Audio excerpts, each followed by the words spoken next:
An ESPN insider has revealed 4 veteran quarterback option names to keep an eye out for if you're a New York Jets fan. We'll go over them, and you can choose your fighter in our poll on YouTube. More coming up here on Boy Green Daily.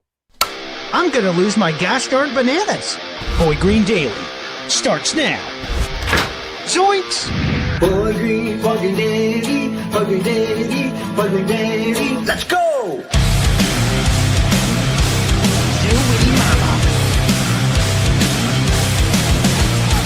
Put your seatbelts on. Get ready for the ride. We're the freaking New York Jets, so we're built for this shit.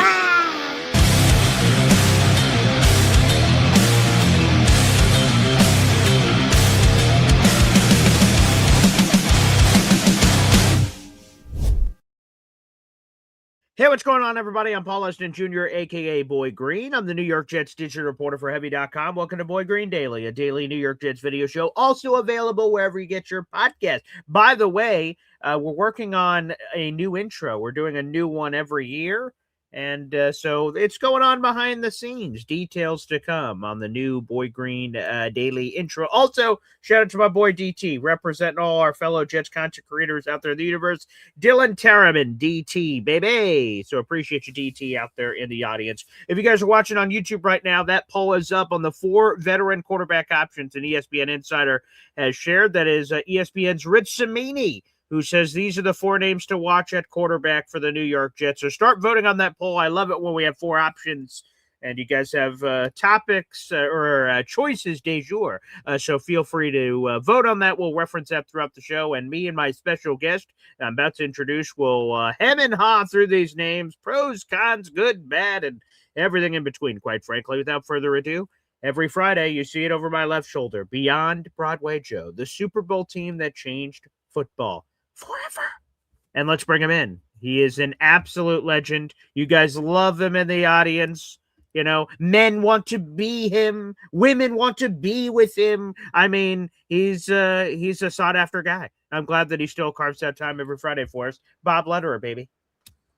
I've been looking for your gosh darn bananas. I think I found some of them. Oh, yeah. Do we got some here? Yeah, it's, I've been kind of careful with them because, yes, bananas are very fragile. Take a Bruce. That's so true. I want to make sure that when I return them to you, that they're exactly the way you wanted them. Excellent. That's the only way those should be handled. So I appreciate your TLC, Bob. And we're going to need that on the show today as we carefully, methodically go through the options that Rich Cimini says are on the table here for the Jets. Before we do, I see T-Town Jet just gifted a Boy Green Coffee Club membership, a YouTube membership in the audience. Love seeing that immediately in the chat. Thank you guys for your support. I love doing this. And when you guys gift, that allows me to do this even more than ever before. That's 3 raffle tickets for you, T-Town Jet, out in our audience. Again, get involved in that polls section, baby. That membership went to uneducated. Okay, well, you are now educated in all things Boy Green Daily. And shout out to T-Town Jet for gifting that membership. If you guys want to gift membership, set some money aside on YouTube, Super Chat, Super Stickers, gift channel memberships, or just get yourself a membership. Get yourself a gift. Valentine's Day is tomorrow, for Pete's sake. Before you can love another, you must love thyself. It says that in some book. You have to love yourself first. That's right. And I love me plenty. So, folks, you need to get some love out there for yourselves. Make sure you do that out in the audience. Bob, here are the 4 names. Rich Cimini put this out this morning. All the NFL Nation ESPN reporters did. And the overall topic bar for this particular question is, what is the lingering question here, basically, for every team in the National Football League? What is that question, and can you answer it? And it's the big question every NFL team is facing, and what's next? And for the Jets, of course, the question is simple in nature, but the answer may be complicated. How will the Jets reset at quarterback? And Rich Cimini said, here are the names to watch: Malik Willis, Kirk Cousins, Kyler Murray, and Jacoby Brissett.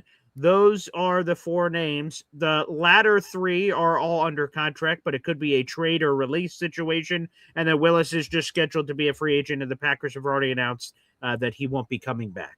So those are the choices. Do any of them stick out to you, Bob Lederer, as the fans are voting in the audience? What happened with the guy out down in New Orleans? I don't think he's out, but Rich didn't mention him in his column this morning, which I did just drop a piece on. I just wrote about it because Derek Carr is the name you're referencing. He just spoke on his podcast. He has a podcast with his brother, and very beautiful, David, rather. I don't know him that well. I'll just call him David for now. Derek and David, they talked about his unretirement rumors, and I wrote a column about that this morning. And Derek Carr apparently said there are two things that are required for him to return. One, he has to be healthy. That's the reason he retired in the first place. And by the way, his brother David interjected and said, hey, folks, I can tell you this, looking into the camera, he's healthy. So that one, check. Now we have only one last box. Is that Dr. David Carr? There it is. I bet that pays just as well for old David there. And the other box is Derek says he wants to compete for a Super Bowl. Wherever he goes, he wants to compete for a Super Bowl. And here's the line, actually. Let's read it here. This is from Derek when asked, retirement rumors? Here they are. Quote, would I come back? The answer is obviously yes. But I've had to say no already to a couple of teams so far. I told you this. It hasn't changed from the first review we did. Would I do it? Yes. Would I do it for anybody? Absolutely not. Would I do it? I absolutely would do it. I told you two things. I would have to be healthy, and I'd want a chance to win a Super Bowl. Obviously, that's a tough thing to find. That is hard to do. That is not easy. Now, you would assume that eliminates the Jets, who have the second worst odds of any team to win the Super Bowl, according to the latest from DraftKings Sportsbook. Bob, can you guess the only two teams that have worse odds than the Jets to win the Super Bowl in 2026? Oh, I think I did see this week. Okay. All right. And I think when I did see it this week, I quickly forgot who it was this week. Excellent. That helps with my trivia. But I would say that Tennessee is probably in the running. Okay. I think they had the Raiders slightly ahead of us. So I don't know who the second one is, if I'm correct about Tennessee. Yeah. Okay. I'll give the audience a chance. All right, audience. I'll let you chime in and throw all your answers in. According to DraftKings Sportsbook, who are the two teams right now that have worse odds than the Jets to win the Super Bowl this year? I'm looking for two out in the audience. So I'll give you guys. I'm going to throw in Arizona as my second. Okay, there you go. Well, as we're waiting for some answers, I see Hop on Pop 22 says Raiders and Titans are the two teams that have the worst odds. Interesting guess. Okay, anyone else? On the guessing train? All right, let's see. Okay, some interesting stuff so far. Titans and Cardinals from William Aimley. Okay, interesting. All right, you guys got a few. I see Tennessee and Arizona. Oh, the pain. Well, here it is. The two teams. I'll tell you, one team is tied with the Jets for the second worst odds. That's the Raiders. The Raiders and Jets are tied. They have the same odds, 180 to 1. But two teams are worse. And Bob, you got one of them. One of them is the Arizona Cardinals. They have 200 to 1 odds. Another team is inside our division. It's the Miami Dolphins, folks. There you go, Mac. Really? Wow. You win a teddy bear, buddy. You win a teddy bear out there in the audience. You got that correct. It is the Dolphins and the Cardinals. Those are the only two teams that have worse odds than the New York Jets, both 200 to 1 to win the Super Bowl this year. So in theory, that would eliminate the Jets, like I said. However, a couple years ago, in 2023, the Jets were courting one Derek Carr.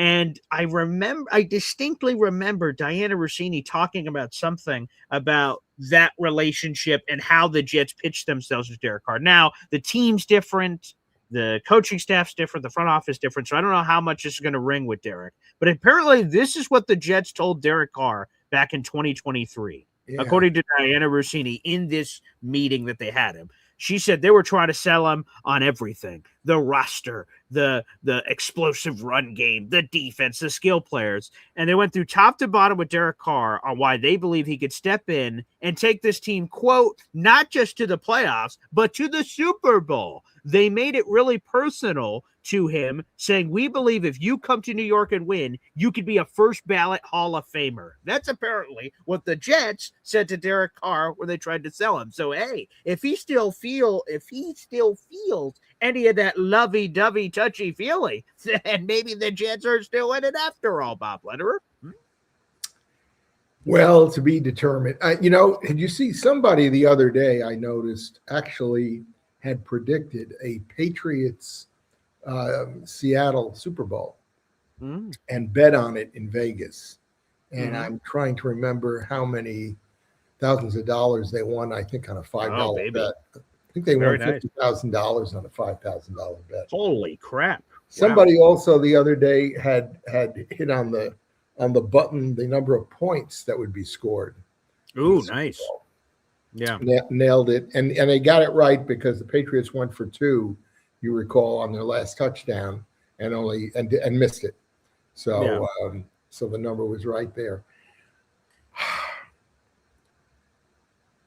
Hey, if you want to think big, if you want to be a real Jets fan, right here, go ahead and put your $5 down for AG and the Super Bowl Jets next year. Nice. All I want to say right now is Sam Darnold, congratulations. I felt 100%. So good. Since this is the first I've been on with you. Yes, please. Sunday, and I'm not going to go long on this, but boy, I felt going into it that Sam was going to be a difference maker, and he was. More importantly, I heard this week, and I don't know if you did or not. Mm-hmm. Did you hear about the hitch in Drake May's quarterback throwing motion? That is a tip-off. Have you talked about it here? No, we haven't. So please go ahead. Yeah. Well, apparently, all 3 of the teams that they played, that the Patriots played in the postseason, all saw the same thing, because you saw that Drake May did not tear it up in either of the AFC playoff games he played in or in the Super Bowl. And apparently the issue is that you simply watch him, and the minute he hesitates, that's the signal he's about to throw the ball. And obviously it can have an impact on the pass rush, but what it really has an impact on is in the secondary.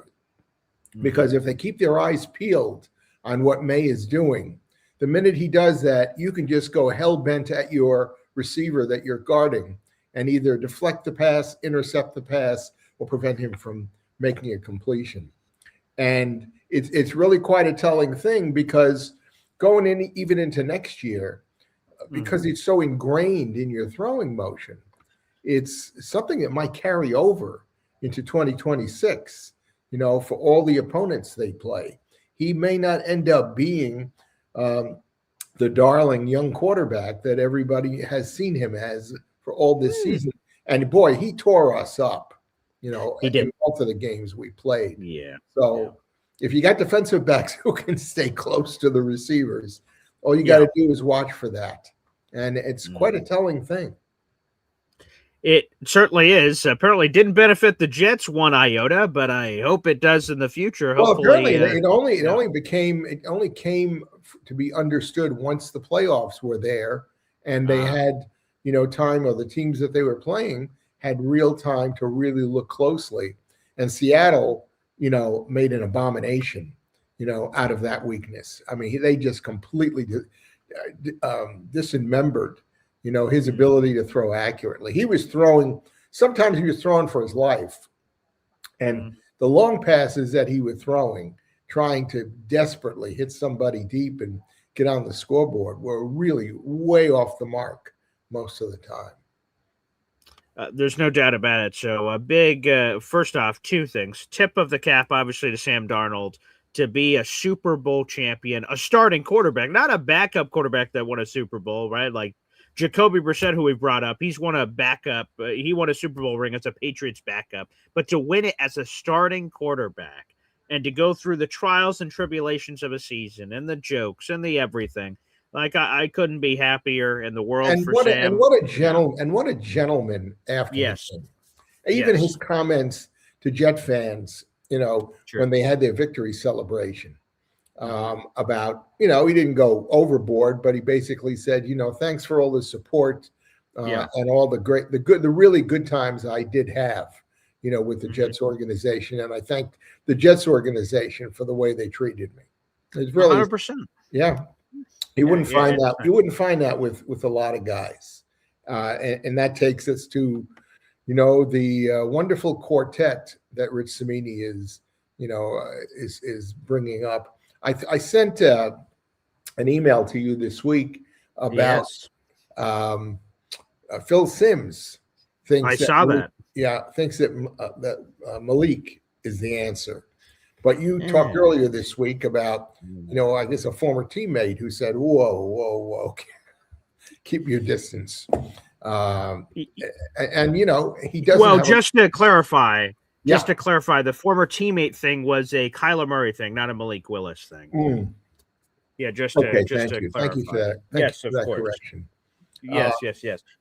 I can just tell you that Malik looked pretty good in the playoff or in the game he had to play against the Jets, against the Bears, when the starting quarterback got kicked out, got knocked out. Out of the four, here's the problem, and we talked about this, and the fans do all the time. We need somebody who not only is good enough to come in and make us competent, and I want to bring up the comment competent later on when we talk, but isn't going to cost us a lot. And out of that group, I think clearly Brissett's going to cost us the most as far as trade capital goes. I would agree with that. Well, let me see our choices. Yes, definitely. I would agree with that. Yes. Because Cousins probably is going to be a free agent. Yep, he's going to get cut. Yep. There's no doubt that Arizona, would like to get rid of Kyler Murray, but he's got a big contract, which is another reason they want to get rid of him. And I don't think they're inclined to give him away, nor do I. I'm not thrilled by him for another reason, and it goes back to my book. And I will long remember that when Werblin and Weeb Eubank were looking for that good young quarterback that was going to come in and really make a name for himself and establish the Jets in New York. The big guy in football the year before Namath was a guy named George Myra. George Myra was a terrific quarterback at the University of Miami, and he was tearing it up in 1963 or 64. But he had one problem in the eyes of Eubank. He was 5'11".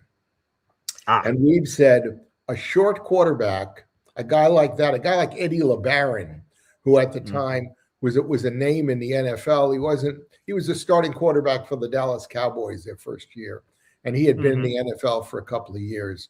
And Weeb said, you can only go so far with a quarterback like that who literally cannot see, over on the defensive line at the line of scrimmage because he's just not tall enough to see. And that's why you always hear about a quarterback that they want ideally who's 6'2", 6'3", 6'4", or even bigger. Of course. Right. Yeah. Right. Yeah. Because it makes some ability. So to me, that eliminates Kyler Murray, even as a stand-in for a year. And the other thing is that even if you took a guy like that, his perspective, because of his height and because of his need to really run out of the pocket a lot in order to see receivers, I don't think would be as valuable to training a young quarterback who's going to fit that 6'2", 6'3", or larger mold that the Jets and their new offensive coordinator is definitely going to want to see. So I don't really care for him at all. Yeah. So we got those two. Now, Brissett is the most accomplished and capable right now, but why would Arizona want to give him up? So let's play the super chat just because it goes along with it. That's our buddy NC Green asking that very question. Thank you. Wow. I think the real issue with Arizona is Arizona's price on Murray. They go because with a new coach and a new system, and he certainly didn't, vouch for his interest in keeping Murray. I think their asking price may tumble, but still, to me, it may be a fool's gold to go after the guy at almost any price. Basically for the training reason that I just gave you, no matter how good he might be next year, and I don't think it would be that great, but the training issue. Malik in Green Bay has not had a lot of starts. I believe it's 6 in his career Correct. between Green Bay and where was he before? In Tennessee? Tennessee, yes. Yeah. And Tennessee, got rid of him. They had seen enough. Correct. Yes, so right. I don't think you're going to get a guy that's going to bring a lot of competency. He's going to go through the same learning curve that any young almost rookie quarterback is going to have. And playing behind the Green Bay line and the Green Bay receivers and everything else in the system they've had at Green Bay, I think he might find going to the Jets to be a step or two back, which might cause problems for him as well. Cousins, he's probably going to cost nothing. Can we interest him in not going back to Minnesota? I doubt it. I think that he's going to be so comfortable going back to Minnesota and his professional roots that he's probably going to prefer to go there. Now, do the Vikings want him back? Vikings have to have somebody else because their young quarterback plan last year blew up in their face. Now, do they still believe, in their quarterback? Only the coaching staff and the general management up there knows for sure. And that's why, although he was not named as one of the 4, if Carr is healthy, he might be the answer for, and I won't even say for a full season, but for half a season, 2/3 of a season, maybe the complete 2026 season. He seems to have his head screwed on straight. He sounds like the kind of guy that would be willing to work very closely with a young quarterback. And of course, this assumes they're going to draft somebody, in this draft, whether it's high or in the late rounds, to get somebody that they feel, could step in. So I really think that Carr is probably the best choice they have for the reasons, that I spell out. One other. Yeah, go, please. I'm going on too long. Bill Musgrave has a nice name. I remember Bill Musgrave when he came out of college. I didn't remember he was being drafted by Dallas, but I remembered him. He was a highly sought after young quarterback. My problem with Bill Musgrave is that although they have, as you've pointed out for a couple of weeks now with their OC choice, they have raised the floor of capability in the coaching staff. But Bill Musgrave, like the other offensive people they brought in, the best adjective I can give to describe him is competent. I don't see him as superlative. I don't see him as a leader. You look at his record, and his standout achievement was in Atlanta, where he helped them for a couple of years and had a good quarterback there. I don't believe in all the other situations where he's been the coach that he has really helped a young quarterback to ascend to something, really good. And that's going to be very critical. But I shouldn't have gotten to this now because you simply asked me about the 4 quarterbacks, but I got carried away. Back to you. Thank you. I love the passion. That's great. So we have a lot to unpack. To just answer the NC Green thing here with the $2 super chat here. If Murray is gone, how is Brissett available? This is a question I've asked myself, quite frankly, as everyone's continued to bring up Jacoby. And quite frankly, I even asked at the beginning of the offseason when this name started to leak out. And this before Frank Reich was even hired and that connection was made. It's just that with a brand new coaching staff coming in, LaFleur has no attachments to Kyler or Jacoby. So he could want to blow up the quarterback room for his own devices and get it in a different way. So that is what would be possible. But to the overarching thought, NC Green, it doesn't make sense to, if you're going to get rid of Kyler, to get rid of Jacoby. Because even if you bring in somebody else, there's been some Malik Willis to Cardinals rumors. Wouldn't you want Malik Willis and Jacoby Brissett sort of battling it out? The winner is QB1, the backup is the backup, and now you have a little bit of depth. So it doesn't seem to make sense, NC Green. But again, what I don't know is what Mike LaFleur views his quarterback room as. That, I guess, would be the key. And because he's an offensive coordinator, offensive coach, that sort of thing, he's going to want to have competency in his quarterback from the start.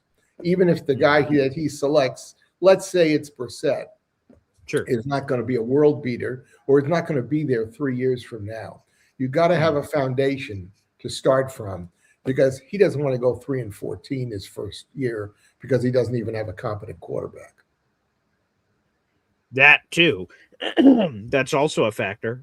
So again, thank you, NC Green, for the super chat. Good question. Appreciate that. Yeah, very good question. And I see we have more super chat questions. We'll get to those in just a second. But DNY for life, my pop's favorite shipmate, just gifted a Boy Green Coffee Club membership. Let's go.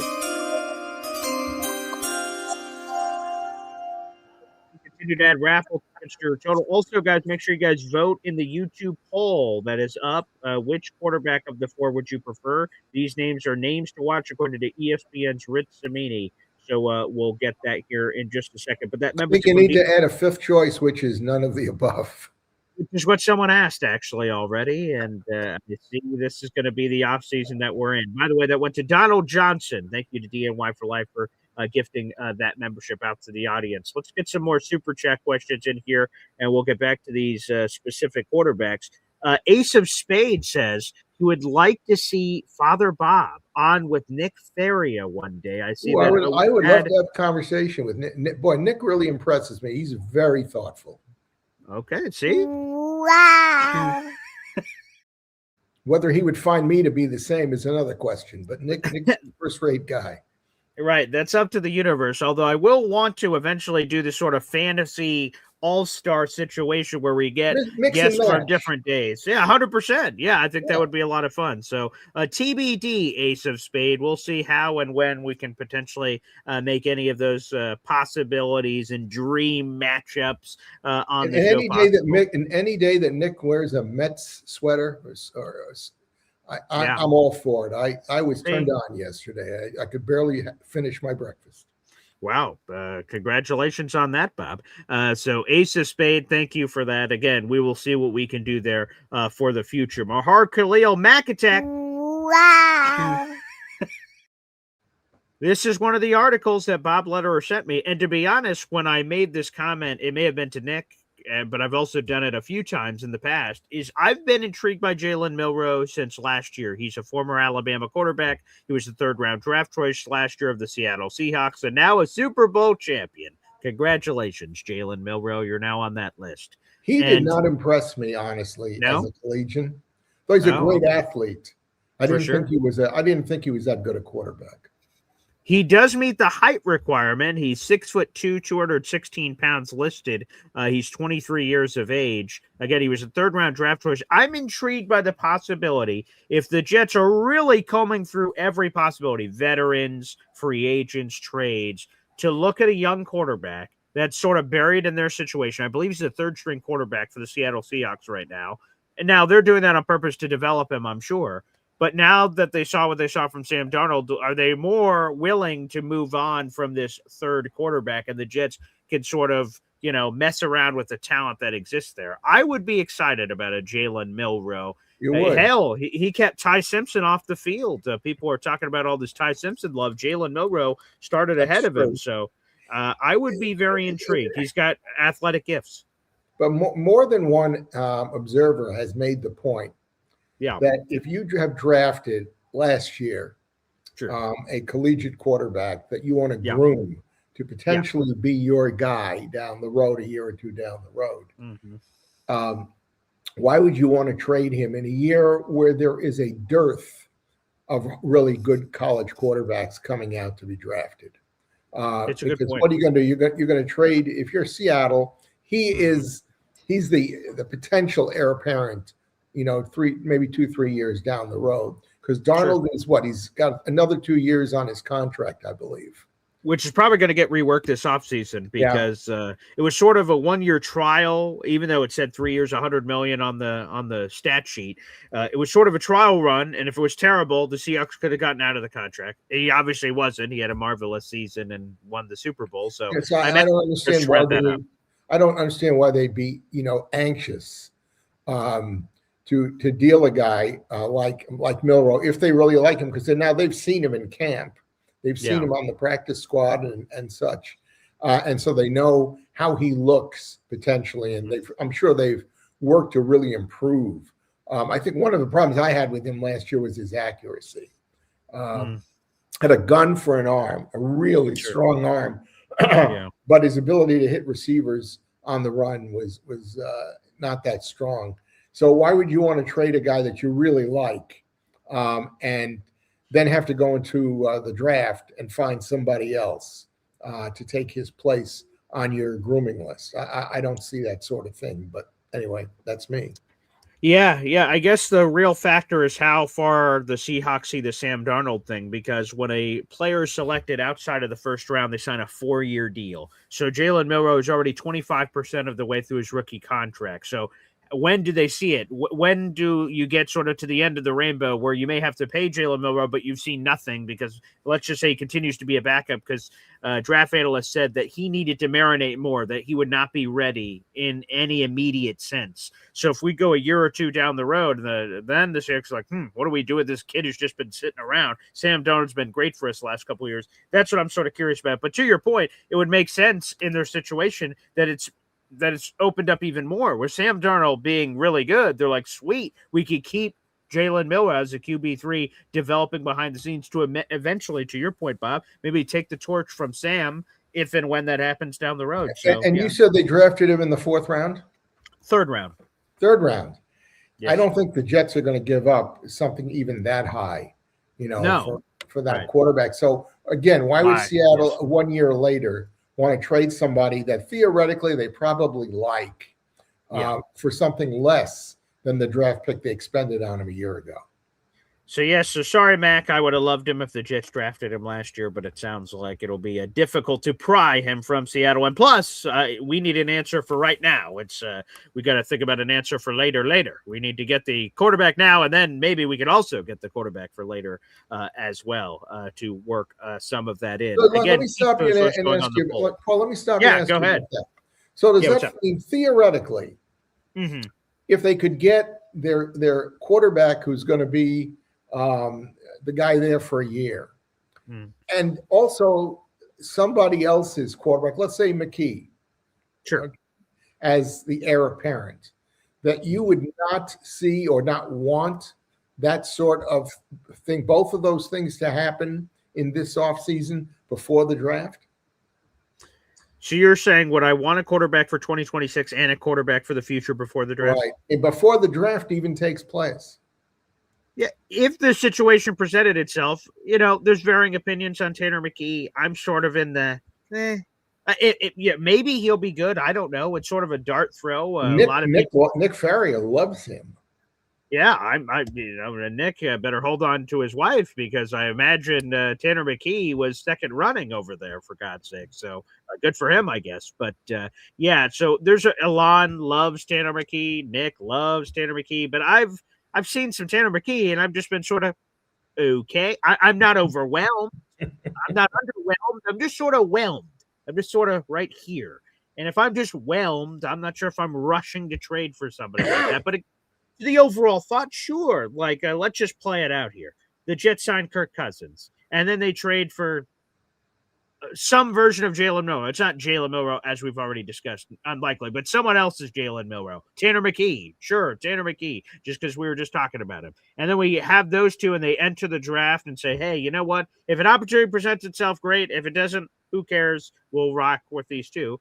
I'm intrigued. I'm tantalized. I'm whatever the word is. And by the way, on this Kirk Cousins thing, real quick, it seems like everyone wants to go to Minnesota. On this podcast, I was listening to it yesterday with David Carr, Derek Carr.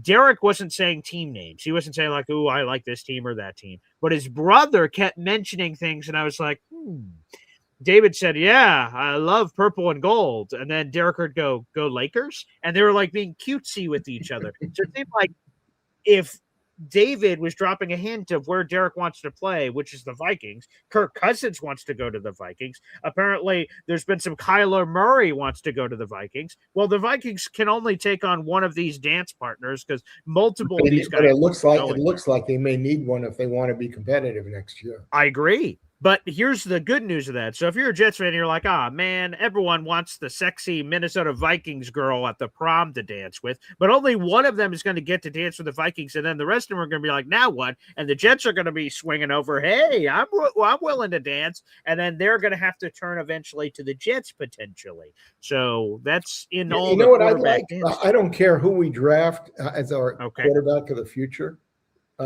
this April. All right. Whoever it is, I want to send him to either the 49ers or the Vikings training academy for the upcoming season, and say, we'll see, learn everything you can, and we'll see you in training camp in 2027. Yeah, that would be lovely if that was an option, a daycare program, because they have had a lot of success Exactly. with just and being again, in the general that gets to my point about, our OC and Musgrave. Yeah. They're competent. They have a track record of being professional and not, basically blowing it. But they're not at the top of the chart. And, I was thinking about this last night as I was preparing to think my way into this morning. In any kind of a job situation where you're going to hire somebody, okay, you want to hire the best person you can out of the group that is made available to you. But it isn't always possible that you're going to get the top of the class that you can choose from. You're going to get whoever is available in the Oswego, general population. But if you go to San Francisco or you go to Minnesota, well, or even New York City, the pot is brimming with a lot of more very talented people who you probably can't even afford, in Oswego, but who would make you that much better in whatever you're hiring them to do. And that's the same thing with these choices the Jets have made this week. There's no doubt they have lifted up the platform that they had a year ago with these guys. But are they going to be the guys who are going to turn in college quarterback 2026 that we pick and turn them into the very best that they can be? I have my doubts, but we'll wait and see. There's no sense judging them ahead of time. All right, let's play a game here, Bob. Everyone loves games, and I will play the same game. I'm not just going to force you to play the game. That's not the kind of guy I am, so we'll both get to play this game. There are 4 quarterback options that Rich Cimini has provided. Yes. I want you and me separately. We don't have to do a marriage game and do it together. We can each do it separately. I want you to power rank the 4 for you, Bob, of who you want to be. So number 1 on your list is the one you want the most out of them. And 4th, of course, is the one you want the least amount of those 4. Stack them up for us. 1, 2, 3, 4. And for folks that are listening on the audio only version of the podcast, which by the way, I appreciate, a quick shout out to everybody, no matter where you're watching, the 4 options that ESPN's Rich Cimini dropped this morning as names to keep an eye out for the New York Jets are these names. And again, these names I'm about to provide are in no particular order, but we're about to put them in a particular order. More on that in a second. It is Malik Willis. It is Kirk Cousins. It is Kyler Murray. It is Jacoby Brissett. Rich Cimini said these are the 4 names to keep an eye out for. 3 of those 4 names, of course, are not set to be free agents. Something would have to happen, a cut, a trade, or what have you. Malik Willis is the only one that is scheduled for free agency, although Kirk Cousins is expected to reach free agency. So, Bob, power rank him for us from 1 here we go. Here's 4. my 4 in descending order. Okay. Number 1, I got Brissett. Okay. Number 2, I've got Willis. Mm-hmm. Number 3, I have Cousins, and number 4, I have Murray. Okay. All right. So let's go my 4 here. Let's have the Jeopardy music. Oh yeah, I should have that. I got to add that to the board. My 4 here is I would put all things being equal. Yes, right. Oh, all things being equal. Okay, all things being equal. It can't be. That's not the case here. But all right, yeah, right, because of acquisition cost. So I'm going to go Kirk Cousins number 1. Wow. Okay. I'm going to go Jacoby Brissett number 2. I'm going to put Kyler Murray number 3 and Malik Willis number 4. Wow. Okay. Why do you have Malik rated so low? Great. I was just about to answer it. I think the thing for me is the 6 career starts is just risky. Now, it could work out, every once in a while, little Timmy at the, little league park hits a home run, but sometimes little Timmy strikes out. The And guy in right field that you put out there in Little League always is the guy who makes the catch as he's falling in every direction. Had that happen more than once in my life. Yeah, I'm very nervous. We just tried Justin Fields. And again, it's not fair to compare them in this way because they're completely different players. But, we tried to swing for a Justin Fields, a guy that had upside that we thought, with our coaching, we could take him to the next level. To now think we could take this young kid in Malik Willis, who has 6 career starts in his entire life as a National Football League player, and say, here we'll be able to figure out, young man. Yeah, I know that Matt LaFleur guy sort of revved the engine. Don't worry, we'll take it into turbo drive.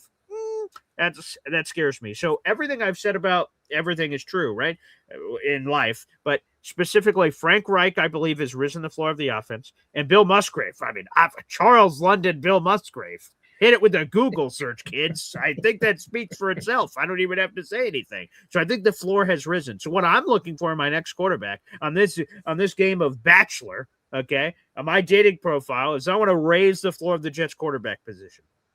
And to raise the floor, I think Kirk Cousins raises the floor. I obviously think Jacoby Brissett raises the floor. Hell, even Kyler Murray, a fellow vertically challenged guy, which I appreciate, he raised the floor. Malik, maybe the ceiling's pretty high, but the floor, I've seen what Tennessee look like. And here's the same thing between the Jets and Tennessee. You'd be like, but what about what just happened most recently? He didn't have Matt LaFleur in Tennessee, and he ain't having Matt LaFleur in New York.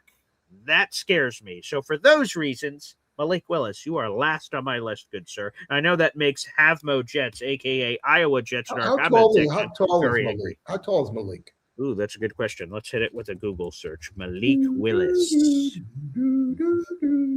Okay, what's your guess on Malik Willis's height? Let me see if I can pull this up here. 6'1" on a slanted hill. 6'1" on a slanted hill. There you go. But he's above the threshold, so there you go. So big salute. But the other guys are, except for Murray, they're tall quarterbacks. Correct. Absolutely. By the way, look, we have the one and only Jake Asman chiming in. Wow.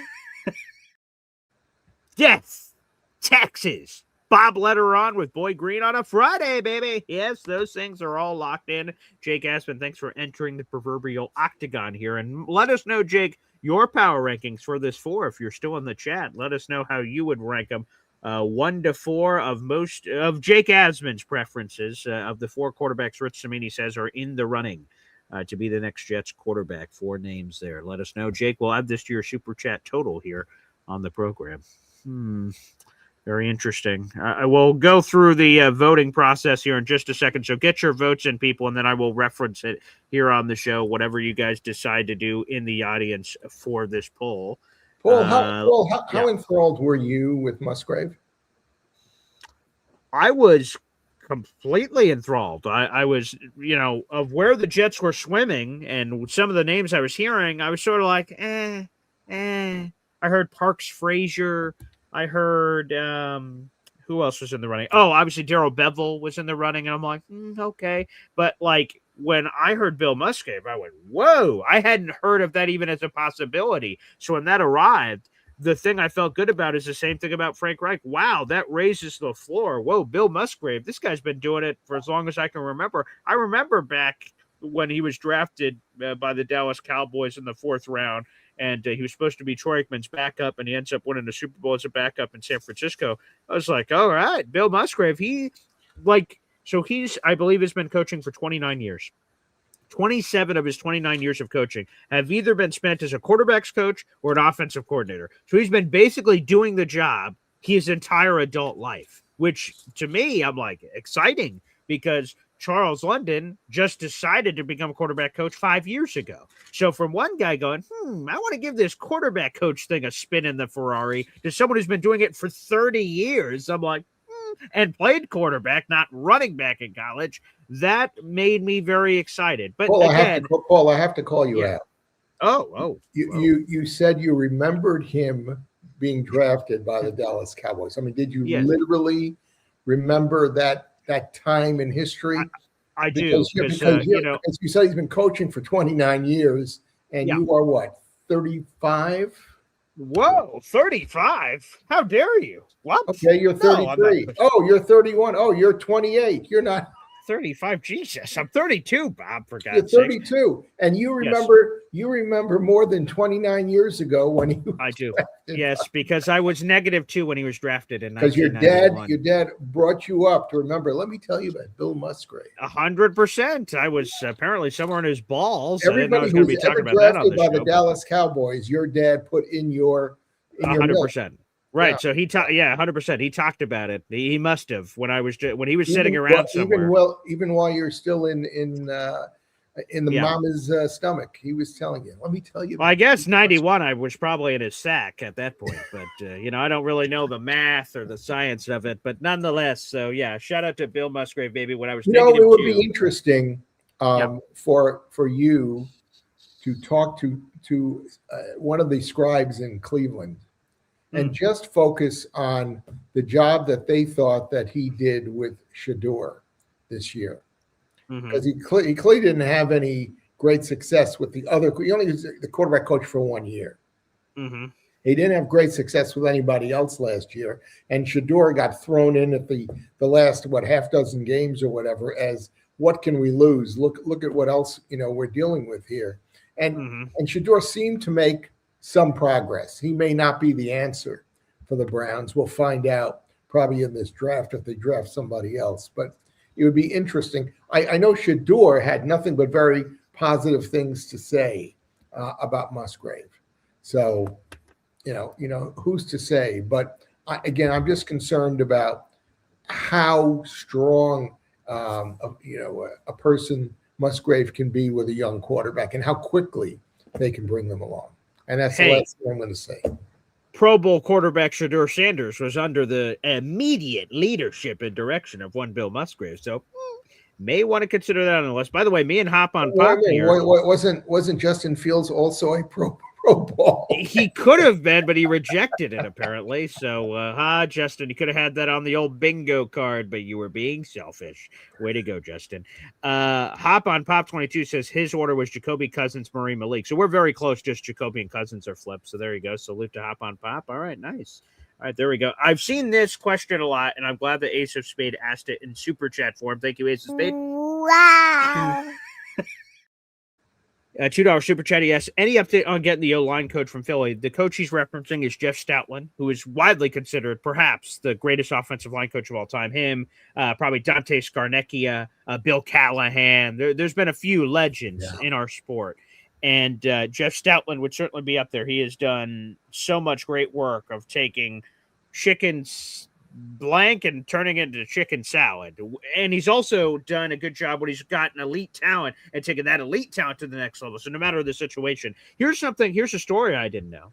So I've been here in the Syracuse area for, good Lord, 18 years, give or take, something like that.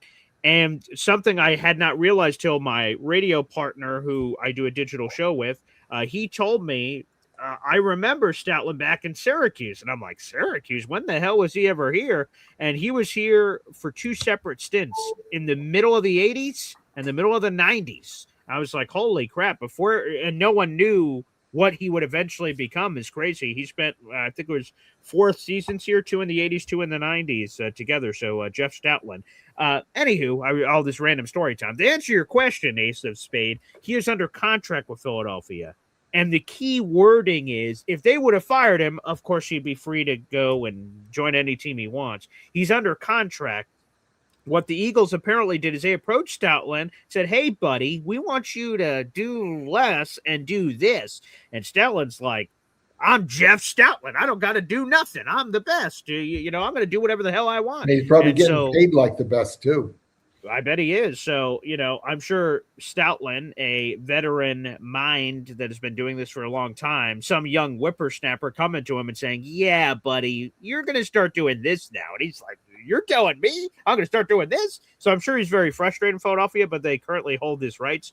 So what will have to happen is similar to the Jim Schwartz situation is you walk away from the game, allow your contract to expire, and then if you still want to do it after your contract expires, at that point, you could join another team. So I don't think the Eagles are going to let him walk out the door, unfortunately. So sorry, Jet fans. I would say this, by the way. I like Steve Hyden, so I don't really want to replace him. If he was willing to come in as a sage overseer, why would you reject that kind of counsel from someone who is such an expert? But I like Steve Hyden, so I wouldn't have wanted him to get replaced. I agree with you. Heinen deserves all the credit in the world for what he was able to develop, his year here.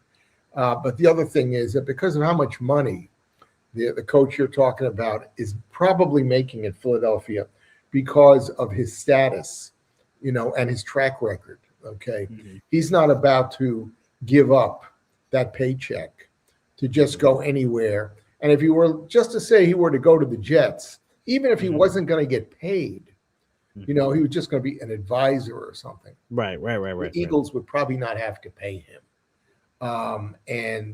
So that's, that's an issue there that I'm sure between him, his wife, and his banker, that would preclude him from going somewhere else.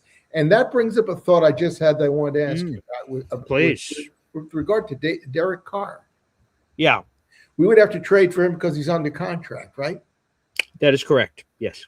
Can Derek Carr work out a deal is this possible because of the Players Association involvement? Mm-hmm. Can he work something out with the Saints and say, I would like to get out of my contract, forego any money that you have to pay me from here on? Because he took a $10 million bonus, even though he couldn't play anymore from in order to get his release, and therefore make it very easy for him to come out if he's ready to play and capable of playing, and come to the Jets or anywhere else as a free agent.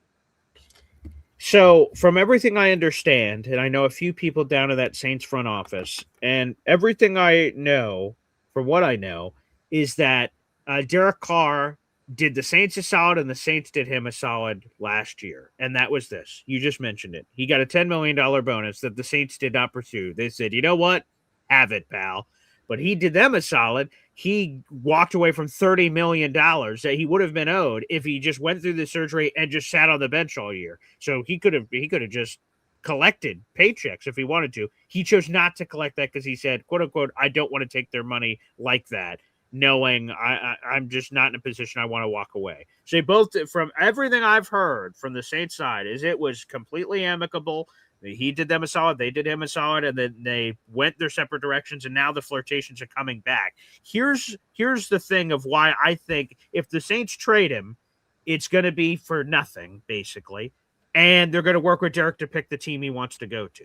Because if Derek Carr unretires today, and he shows up to one Saints drive and says, I'm back, baby, and he unretires, his previous contract is automatically slapped on the books. And now the Saints, 100%. If you're the Saints, you're like, whoa, we've planned for you. And it's a longer term deal, isn't it? How many years are left? Yes. So it's either 1 or 2 years left on the $150 million deal. I've seen conflicting things looking at the contracts online to see which one it is. But either way, it's 1 or 2 years left in the deal, but significant money. So if he surprisingly came back, the Saints didn't calculate for him to be a part of the team. So that would be bad news. So Saints may be forced to go, son of a... If he just unretired and didn't speak with them, which seems unlikely, but if he did that, they'd maybe forced to cut him on the spot because they wouldn't know how to figure out all the contract stuff with him. What I think is going to happen is before Derek Carr files his paperwork, he's going to go to the Saints. If he's ready to come out and there's teams he's interested in, he's going to approach the Saints and say, hey, before I sign this documentation here are the 3 teams I want to go to. Can you guys figure it out? And then it's going to be like a 7th or 6th round pick to me. I think it's going to be nothing. They're going to help him out, go somewhere else. He's going to work out a new contract with whatever that team is, and presto. But it's going to have cap implications for the Saints if he comes back out. Yeah, no matter what, it's going to have. If he comes back and they cut him, it will have cap implications. If he comes back and they trade him, it will have cap implications. So yes, no matter what, there's going to be something here. But right, Derek can't just walk there to your original question and just say, hey, can we just erase this and then I go my way, you go your way, and we're all good? They can't. The contract is but if he then came to, let's say, the Jets, he Yeah. would probably want to rework the contract. The Jets no certainly doubt. would. So Any that, team, I think, would. Yeah. Yes. yeah. So So complicated. It's complicated. Let's go back to the old days of pro football when none of this stuff was that complicated. Actually, in those days, the teams had full control over everything, so they could just decide to do what they wanted to do. Especially the pre-free agency era, which was like 1995. Like, so before that, I mean, it was players stayed in their places forever for the most part. So, Yeah. a lot way, obviously has changed. A salute to the late Sonny Jurgensen as well. Yes, absolutely. Absolutely. Love sent there. Before we open up the phone lines, Bob, is there anything else you want to get off your chest? I've talked enough. Okay, fair enough. By the way, we have 100+ people watching on our YouTube channel right now, which I appreciate. Thank you, everybody, for the support. Make sure you guys hit that like button if you're watching on YouTube. That is a free way to contribute, whether you're watching live or after the fact. If you're watching live, you'll notice the same thing I do. 48 freaking likes. There's over 100 people in the room. Hit that like button, for goodness sake. Don't be holding out on me. Okay, let's show some love. Also, we're only a few subscribers away from 8,380. So hit that subscribe button if you haven't already. All right, we'll play a quick timeout, and we'll be back with your phone calls after this. 1, 2, 3. Whoa! Green, bugging daily, bugging daily, bugging daily. Talking Jets football, man. Bugging daily, bugging daily, bugging daily. The New York Jets Football Club. Offense, defense, special teams, watch Jets football with Boy Green. Everyone, J-E-T-S, Jets. Boy Green, bugging daily, bugging daily, bugging daily. Talking Jets football, man. Boy Green, bugging daily, bugging daily, bugging daily.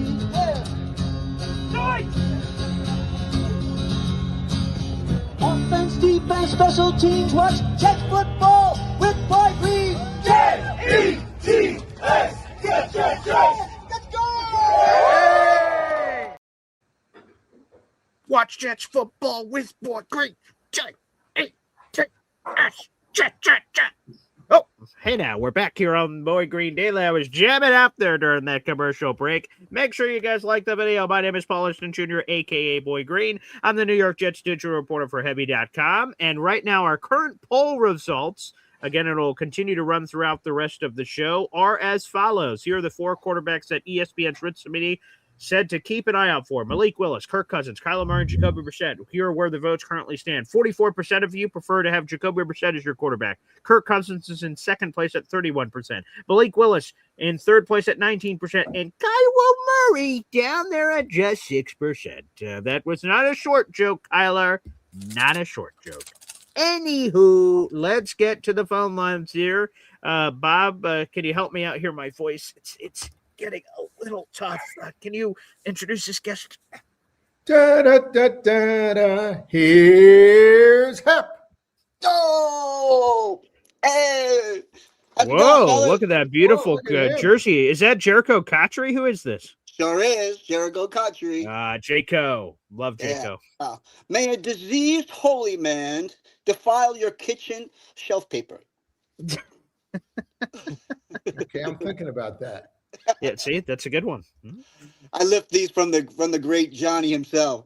He was Thank you. hilarious. Him and Yeah.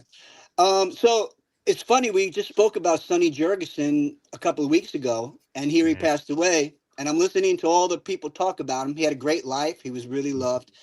But they said if he was in today's NFL with all the rule changes, everyone would be chasing his records. His records because he was such an accurate passer.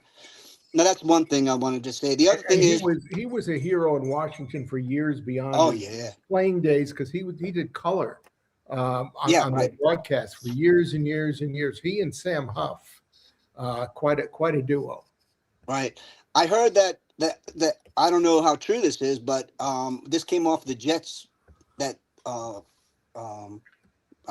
what is it? Their website that Namath is going to be making an announcement on Sunday regarding his concussions.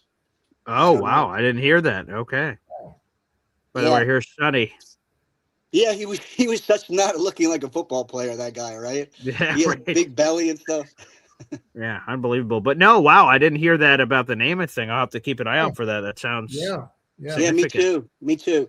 That's all I have to say today. I know you got a lot of calls coming in, but I was just wondering about the Sonny Jurgensen thing and how it was so weird. We were just talking about him and then Yeah, he passes sad. away. But he was loved. He had a great life and he went out the right way. And thank God, because so many of our NFL players go out like cripples, and I hate to see that. A young quarterback in Philadelphia who just couldn't make it work, and they traded him to Washington, and all of a sudden he blossomed. Yeah. You know what? His first play, and he came in the league, it was his first start in Philly. He had a play where he was coming and he had to throw the ball. He threw it behind his back, and the guy caught the ball. And the people in Philadelphia were like, "Oh my God, what are we dealing with now?" And it was a rope. It was a rope. The guy was incredible. He was Patrick Mahomes before Patrick Mahomes. He was really a good player. Yeah, he died at 91, and like when you look at like his accolades, so he was an NFL champion in 1960. He was a 4-time All-Pro, 2-time first team, 2-time second team, 5-time Pro Bowler. 5 times he led the league in passing yards in 61, 62, 66, 67, 69, and twice he led the league in passing touchdowns. I mean, just the number, completion percentage leader, passing rating leader, all-decade team. He's in the Eagles Hall of Fame. He's in the Washington Hall of Fame. Like, oh my good Lord! I mean, a hell of a career. And he never really played on a winner until he had the 1 year with Lombardi the last year. That's what I was going. Yeah, I was going to say that because he said his whole career really didn't have coaching that was really that great until he went to Lombardi. And it's funny that he, as great as he was, Lombardi even made him better.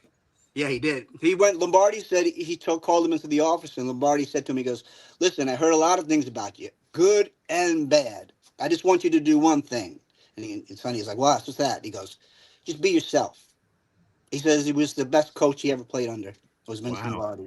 And here's the last thing on Sonny. He is tied for the longest pass play in NFL history at a 99-yarder from the 1-yard line and to score a touchdown, which obviously can never be stopped unless we're talking about where the quarterback's standing in the end zone to give them 3 Wasn't yards. it a Jet quarterback who did that too? I believe it was. Ooh, it was pretty close. I'll have to check. I'm not sure if it was 99. But it wasn't Namath.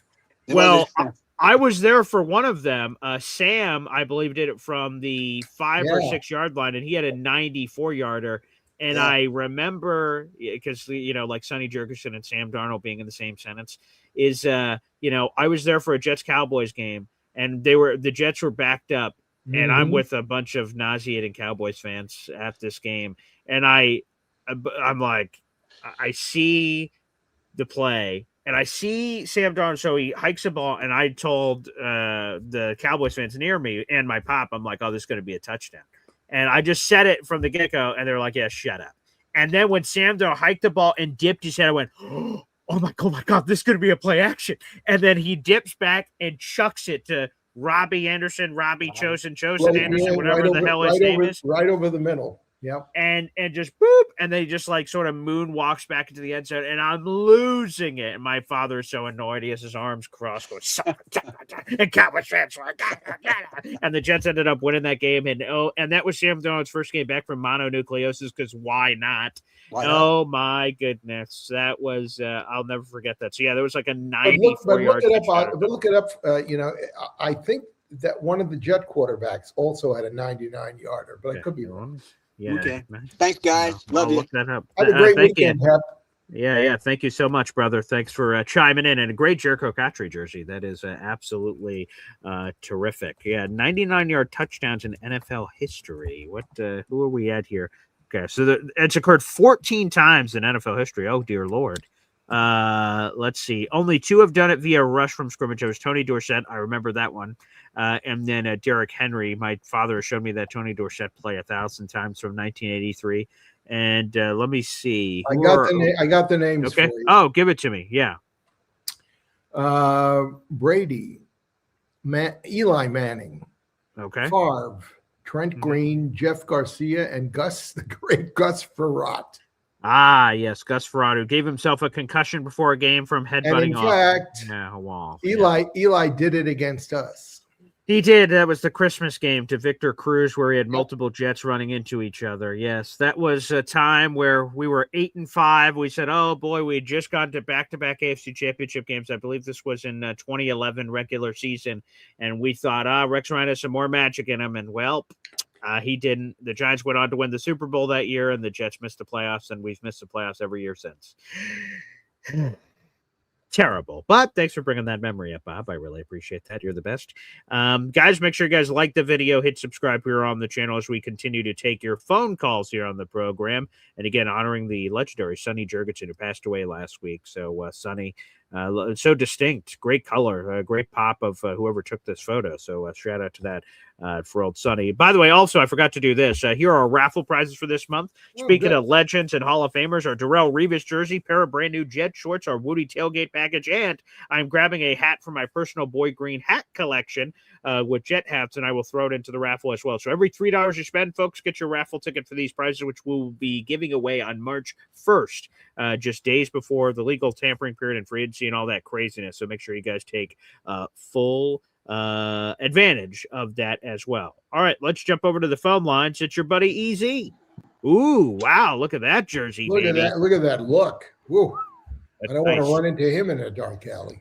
Now that's for sure. Is that who is that? Is that John Abraham? Who is that? That's Scott Mercereau. Oh, nice. Good jersey. Look at the color on that. That pops.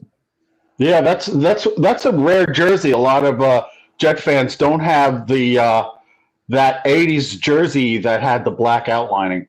Yeah, I don't. I'm going to be honest. I probably have 75 jerseys in my closet, and I do not have that one. That one looks beautiful. I got that jersey at Jerry Cosby's Sports Shop in Westbury, Long Island. Wow. At the time, they were one of the few places that sold what we used to call number shirts. Yeah, right. It's not like when Modell started having what is Modell's even open in New York anymore? I don't think so. I don't know. That's a good question. This is kind of before the NFL really started selling jerseys. I got that actually in 1994. Wow. So and it's held up very well. Look at that. Beautiful. It's stretchy too, and it's got like all this room in the shoulders. It's an actual game jersey. Oh, it is. Wow. Okay. It's not a worn jersey, but it's a game jersey because if you look at it, I mean, you can see all the room it has there. Of course, yeah, that's nice.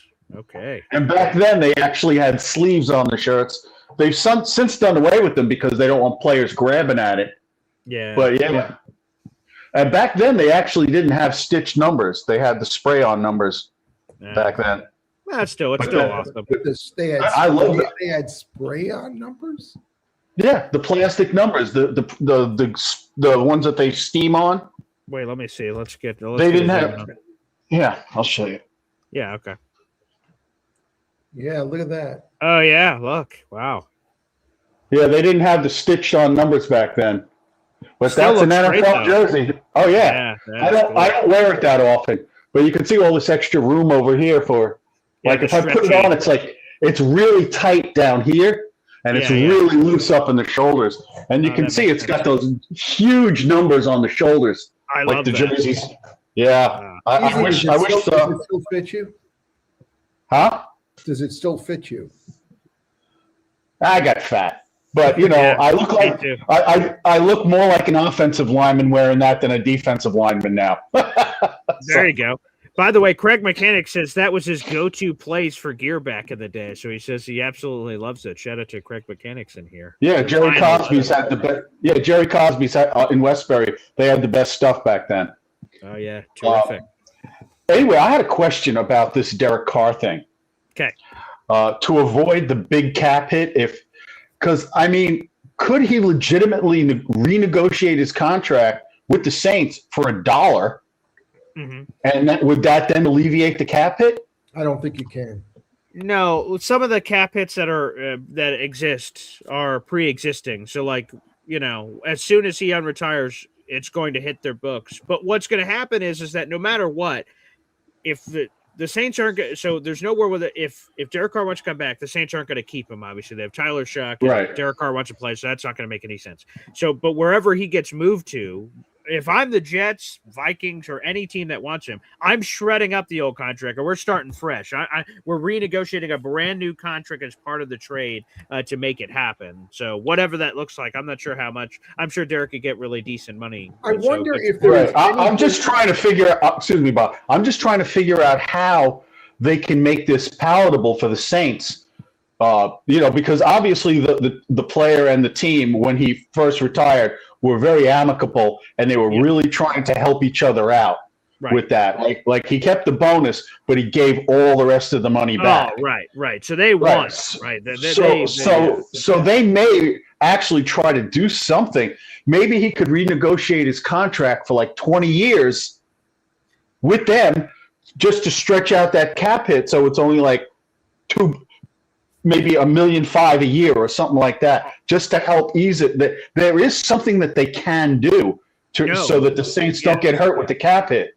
Right, void years is what you're talking about. So they can which are dummy years, they're fake years, and that's just a contract mechanism to push it and spread it out forever. Exactly, for a large period of time. So yes, they could. I would tend to doubt that that's possible, because I think every team would do that if that was the case. There are but you got to have both people. You got to have both people want to do it. You have to have both sides, and that's why, for instance, this would be very different from the Jets situation with what's his name in Pittsburgh, because they did not leave on amicable terms. Right. Well, I was just saying because Derek and the Saints are trying to work this out as nice as possible. They could, yeah. I mean, and because they don't want. They both respect each other. So I'm just trying to figure out a way, and I know people in the chat are thinking, "Oh, as if it's crazy." Easy's not. No, I'm just saying, if both parties really want to make this happen and really don't want to hurt each other, there would be a way where Derek could say to his agent, "I don't care what you got to do. I don't want to hurt them. They were good to me, right? And I want to come back and play football. Obviously, I'm not going back to the Saints, right? But fix it." Fix it so nobody gets hurt. Right. You could try to minimize the hurt. I think there will still be some hurt for the Saints, but they can minimize it for sure. Right. The other thing I wanted to talk about, I know I was talking about Brees last week. Yeah. What do you really think they're going to do? I mean, is there a way that they can, like, instead of tagging him or in any capacity, try to work out a deal, a long-term deal, which they don't want to do, but he wants, and then do a sign and trade with a deal, like they talk to another team, say, do you want him? And we'll try to make out a deal for him to go to you, so that when he goes to you, you don't wind up with a Hassan Reddick type of situation. Well, the way that the Jets screwed up the Hassan Reddick situation is, and that we will never fully know the truth, is what they should have done is, if they were going to get a long-term deal done with Hassan, so first you talk to the team. Eagles, we want Hassan Reddick. What's it going to cost? A third-round pick, let's just say. Okay, cool. That's done. Eagles say, you can go talk to Hassan now if you want to work out anything else, but we're good. That's exactly the trade we're looking for. Jets then go talk to Hassan Reddick, say, hey, Hassan, we want to scratch it all up and make a new deal right now as part of the trade. Bing, boom, bam. That's how it happens. So in the Breece Hall situation, to make sure that a team didn't do that, that's why the initial tag is necessary. And it could be any tag. It could be a transition. It could be a franchise, any form or nature. You need that initial, and then you get to talk to the team. So if the Chiefs want Breece Hall, the Jets are going to tag Breece Hall with whatever they want to call it. They're going to talk to the Chiefs and say, hey, we'll trade you over Breece. Give us a third-round pick just for the sake of this conversation. Right. And then now, Chiefs and Breece, you go in a back room and discuss what a brand-new long-term deal looks like. They hammer it out. The trade's done. Jets tagged Breece Hall. They sent him to the Chiefs. The Chiefs had already worked out a new 3-year deal for $36 million. He's a Chief. Jets get an asset. Everyone wins. Are we off the hook for the tag price then? We are 100%. Yeah. Oh, okay. I did. All right. That makes sense then. Yeah. Then definitely do that. But I would try to tell Breece's people, tell us 3 teams you want to go to. Right. And then we talk to those 3 teams. Right. And then we tag him after we have a good idea of what's going on. And then we say, all right, Brees, we tagged you. The tag will go bye-bye. Go with your guy and work out whatever kind of deal you want. Whoever gets you, we're going to get a 4th-round pick and a 7th or something like that. Sure, whatever. And then end it. And then we could go draft a really good young player in this year's draft. Right. Obviously, Love would be great because he's a good player. But there are other really good running backs that are still good. Like I said, I love Brees. My only problem with him is he gets hit at the line of scrimmage. If he doesn't have a hole, he's pretty much lost. I can't. How many film clips do you have of Brees actually breaking tackles? Not many, unfortunately. Not many. That is the only problem with Brees. I agree. The lack of contact balance in the backfield is a Braylon Allen can take that first hit and still get 3 or 4 yards. And that's the problem with Brees. He either hits a home run or he gets 2 yards. That's true. Even in Madden, they show him getting tackled in the backfield all the time. Very accurate. Because the computer. Easy, I got 2 things for you. One, I just looked it up. I think you could only extend a contract by 5 years. For a void. For voids? Yeah. That makes sense. And secondly, when you get off here, after this show, go on YouTube and look at Gale Sayers and Emerson Boozer breaking tackles. That's the way to break. That will show you what breaking tackles is all. Dude, I used to watch Boozer. My father was a member of the Masons. He was the Masonic Lodge.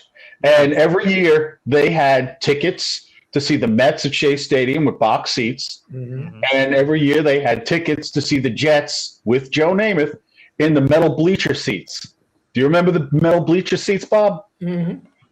Where we used to stomp our feet and make freaking psycho noise. They rolled out just for the football season. Yep.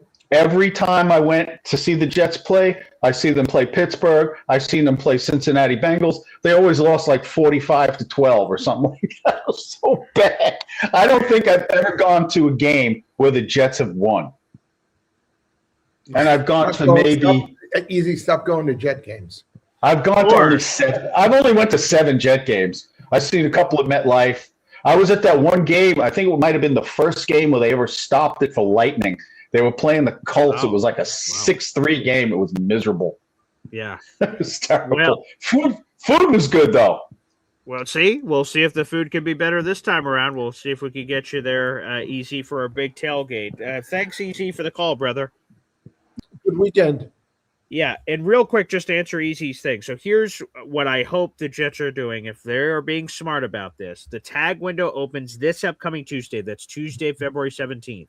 That window is open for a 2-week period up until not the next week, the week after, Tuesday, March 3rd. If you're the Jets, what you do is simple. During that window, you start calling teams, the Chiefs, the Bears, whatever teams are interested in running backs, and you say, hey, we're going to tag Brees because he ain't hitting the open market. Are you interested in a trade? And you get 2 or 3 teams. Yes, no, yes, no, yes. And then you guys work out compensation. It'd be a third. It would be a second. It would be a this. It'd be a that.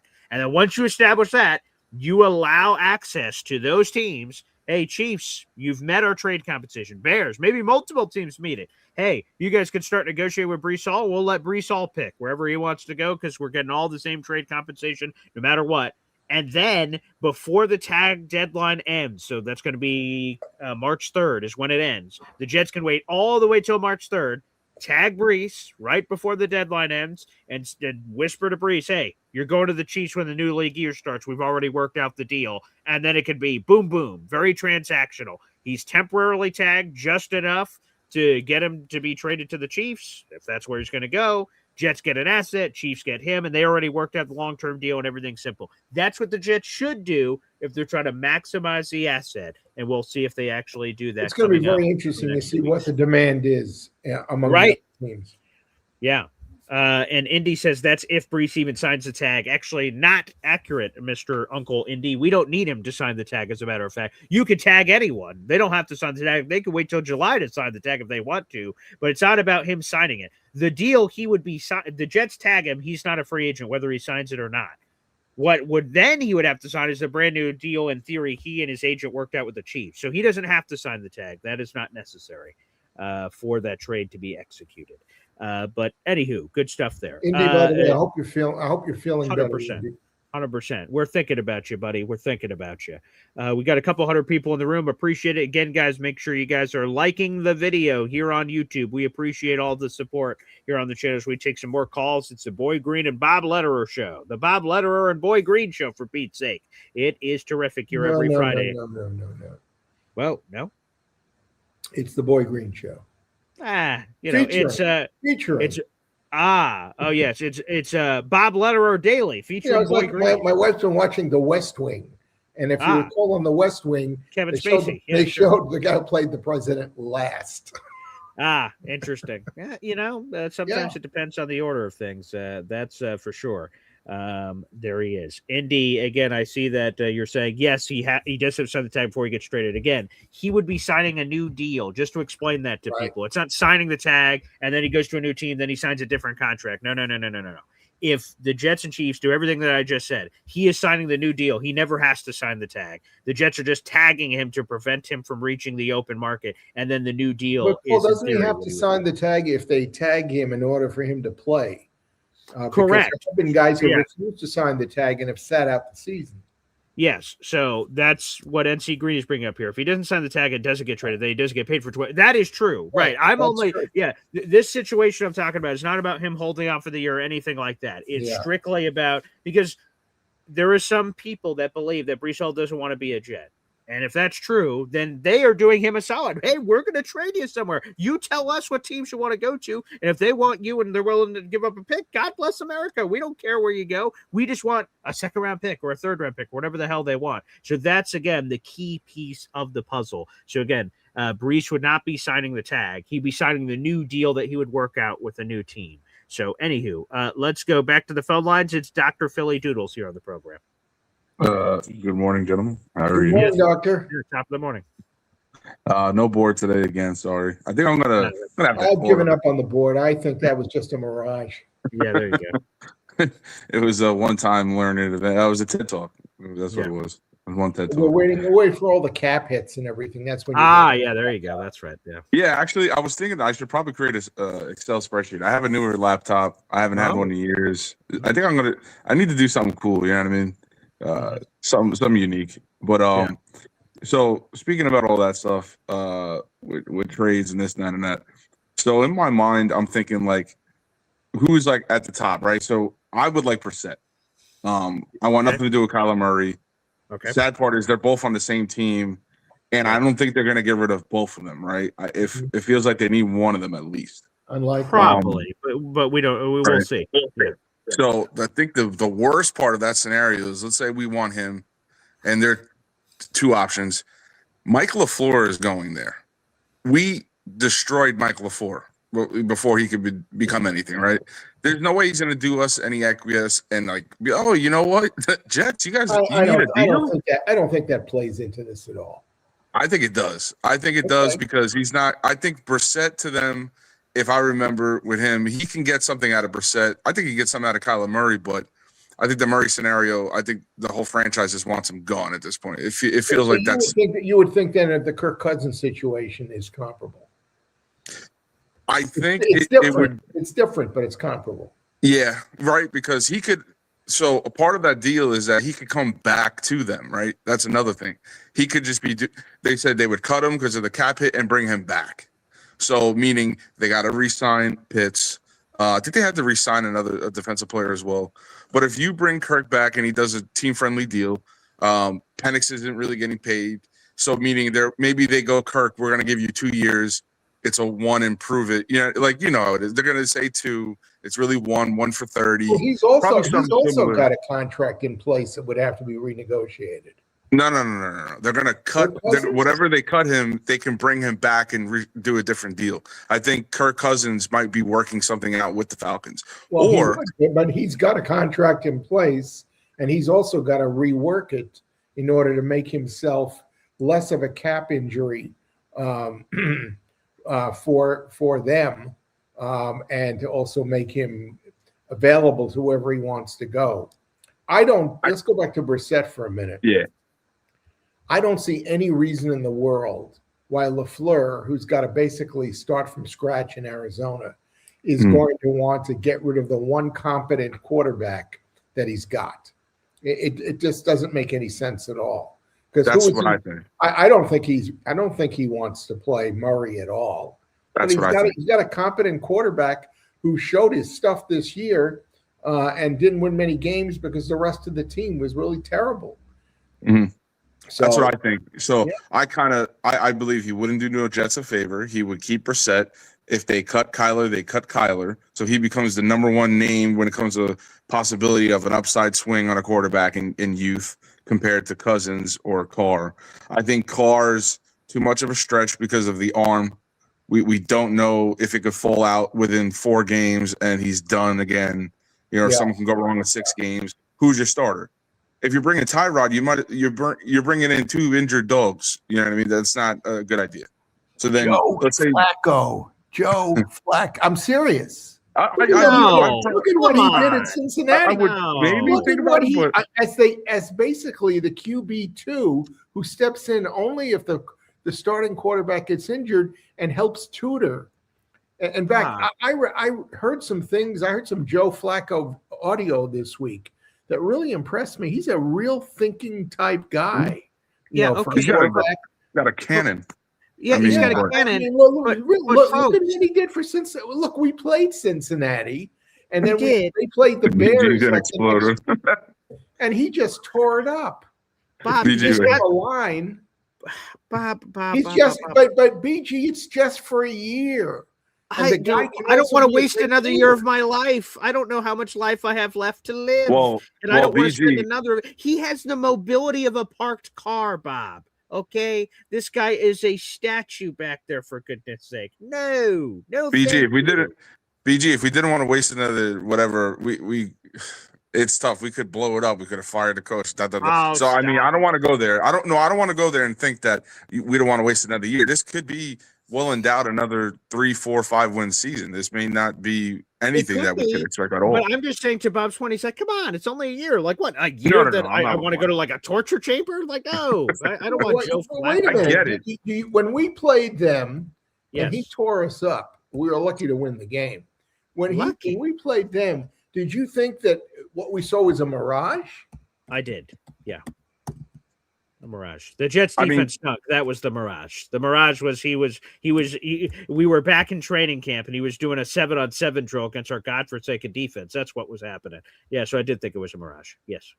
I think there's what sucks about the season is going into knowing obviously we need a quarterback like usual, but there's so many like pins that if you just pull, it will start exploding everything. The first one is Brees, right? Like that's the first one. If that pin is pulled, you have to blow up the running back room. And what are you gonna do? So you're gonna limp in the season with Allen. They're not gonna bring him full speed. They're gonna sign a free agent running back. Yeah, and you need someone speedy. I think that's the problem. Like the NFL is running into a route where your pass catcher is a small, quick back, right? Like it's quick backs. And Brees lost some quickness, and that's why a lot of us were clamoring to get rid of him during the season, so that we don't run into this path that we're headed to right now. And I think, I don't know what Frank Reich did with running backs all the time. I don't see him as like, oh, that's the running back guru. But you have Brees, so I feel like, yeah, they can. They. It seems to me that they would blow that up. They would let it blow up. I would think of Jeremiah Love if he's there at 16, and for some reason Ty Simpson's there at 16. I know people will say I'm crazy to say don't take Ty if you're going to take an offensive player if it's not wide receiver. But if Love was there at 16, I would just take Love. That's just me. If Love is there at 16 and you chose defense at 2, I'm taking Jeremiah Love. You take him over the wide receiver they desperately need? Yeah. Yep. because there's a Well, plethora he of could wide do receivers. both. Okay, I get you. If he falls that far, which I doubt, Yes, I exactly. can see what you're saying. Unlikely. Right. Unlikely, but I would, because I don't think you're going to get another running back talent that's exactly like him. That's an all around do it back that you're replacing like you would with Brees, right? So it's like your 1-to-1 comparison. You can't get like that's what everyone's biggest complaint is. You can't just find a Brees. You're not just going to get Brees. Okay, well this is probably better than Brees. Yeah, look at this guy. Look at this So, guy. This guy's This an is animal. better For than God's Brees. sakes. At Look at this guy. 16, if he falls, I'm running to the podium. He would be the best player available, probably right after our pick. He's probably the top best available player through so many picks through the draft. When I used to watch football, my dad on the couch, the thing he would always say, his thing is like this, as this is happening, get off me! And he's like, "Huh!" and throwing these people off. Look at this, Jeremiah Love. Get off me, boy. Get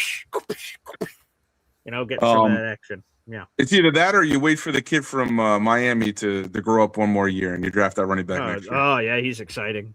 That's Derrick Henry light. Yeah, very much so. Yeah, 100%. All right. But I'll let you get to other calls. Thank you, Philly Doodles. Well, you have a great thank you so weekend. much. Yeah, he's the best. Philly Doodles. No marker board required there. All right, let's go to a famed scholar, someone who is into literature. Willie Shakespeare, some may Has he call him. read Beyond Broadway Joe?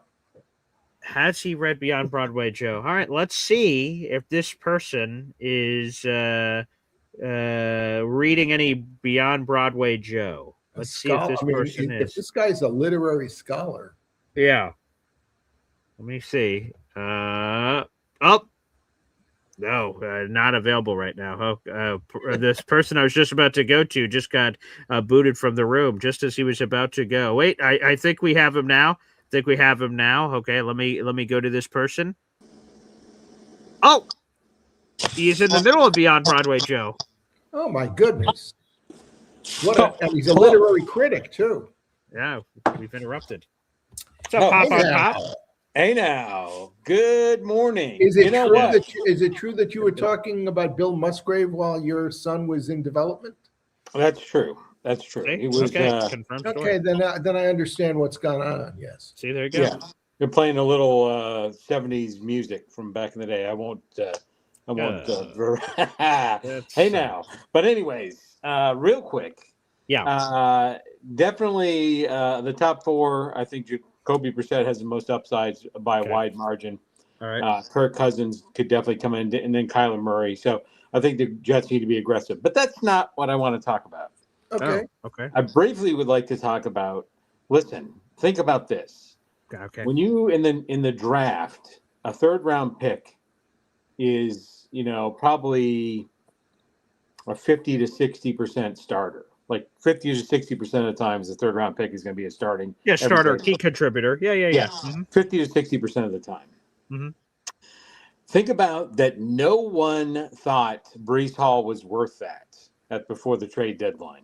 Right. No one thought Breece Hall was worth a 50-50 shot as a starter. Outside of the Jets. The Jets thought he was worth it, but the other 31 teams didn't agree. Right. And so, they can play the little games, your little cool thing that is your pet peeve, your pet little project. Oh, I love the sign and trade, tag and trade. I don't care if they do that. They better make sure they have a deal locked and loaded because they need him to move along. And I know what you're going to say that's the deal. Because I'm going to tell you something. Okay. I'm going to tell you this, and I'm going to give you a flash peek. Right? Oh. People maybe Jeremiah Love will fall to 16. Well, maybe he won't. Maybe we'll get him at 2. Because let me give you a stat. Oh boy. Okay. Let me give you a stat. All right. How many broken tackles did Breece Hall have in 2025? How many broken tackles did Breece Hall? -5. Oh. -5. Oh, Jesus. Okay. Yeah, not many. Is that an official number? It could be. So wait a minute, -5, does that mean that he tackled the other guy 5 times? Yeah, probably. He would see a guy and he would tackle himself. Ah, right. The old turf match. He would fold like a lawn chair as soon as he saw the guy. Ah, okay. Jeremiah Love, 60 forced missed tackles in 2025. Wrap your head around that. 60 negative 5. Yeah, 60 negative 5. Yeah. Right. It is a slam dunk. We'll see on my draft special, but I don't hope that I'm going to get him. He's a generational player. And how many starters have the Jets drafted in the past 15 to 20 years? How many have been a bust? The past couple of years, the offensive line has worked out. Sure. Some of the others, this guy, offensive rookie of the year, nobody's going to care that you drafted him number 2. I'm just telling you, it's a way to go. But anyways, tag, sign, bag, and send Brees off wherever you want to. This is Saskatchewan Riders. I heard they have an opening. Papa Esden, let me ask you something. Who do you think has the best offensive line in the NFL that needs a team that needs a running back? Because the theory is that if you get a line that opens holes, that the quality of the running back doesn't really matter that much because anybody can run through a hole. Yeah, I would say when healthy, the best offensive line in the NFL is coached by one of the Harbaugh brothers. That's what I believe. The San Diego, whatever they are calling themselves, the Chargers. The Chargers have the best one of the best offensive lines. Do they need a running back? Yeah, I would tell you, if you go with the philosophy of the Denver Broncos from back in the day, they had good offensive linemen, they had a good scheme, and they could make anybody a 1,000-yard rusher. And so if you had a great offensive line, you don't need that great of a running back, right? But I would trade him to San Diego. By the way, I would be happy for a bag of peanuts and a 4th rounder. Really? No. Which, again, a 4th rounder is better than nothing. Right. So it's interesting because that's what I'll be curious to see. Because, right, this will show if the Jets won or not. Right. So apparently, by all reports, the Chiefs offered a 4th to the Jets. They went, yeah, blow me, pal. I don't want your 4th. It's a 3rd or nothing. And then they got nothing. So now we're here in the offseason. Do we get the da-na-na? The Jets are treating Brees Hall for a 3rd, and the Jets are patting themselves on the back. Yeah, we got exactly what we wanted to get. If they trade him for a 4th or less, they're like, we didn't want to lose him for nothing. So we were, sort of at the end of the rope, and we wanted to get something. That, I think, will be interesting, the game that is played. Are the Chiefs still willing to offer that 4th now? Or are they like, the price of yesterday is no longer the price of today. Right. It's a 5 or 6, buddy. Take it or leave it. But you still make a judgment on what you think the guy is worth. Of course. And there's a world of difference between 3 and 4. So, Papa, is there a better than average free agent running back out there that the Jets could sign for reasonable money before the draft? Yeah, I don't think so. I think you draft a top tier running back. I won't say who. You draft a top tier running back, and then you get some median running back. I think I'm pretty happy with Braylon Allen in the right scenario. And the scenario is starting. You come in and fill in. How many times you get to start? How many times you get to see him come out? And he's the type of running back. He's the Marion Barber running back where you need the ball, and evenally people are not interested in tackling Braylon Allen, right? Like that's not. I don't like you're that. right. As the game goes on, his ability to get those extra yards, really expands. That's right.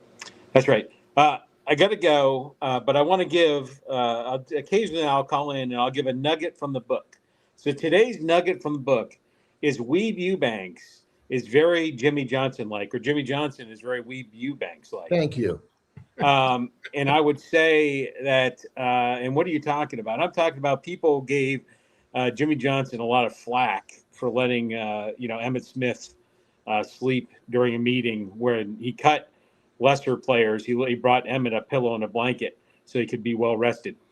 Well, Weeb Eubanks, very similar. You got to read the book. Today's nugget from the book is one day after the Super Bowl, the Jets were practicing, and Joe Namath was sucking. There's no way to one way or he was missing his receivers, and he got frustrated. He's like, you know what? I'm done for the day.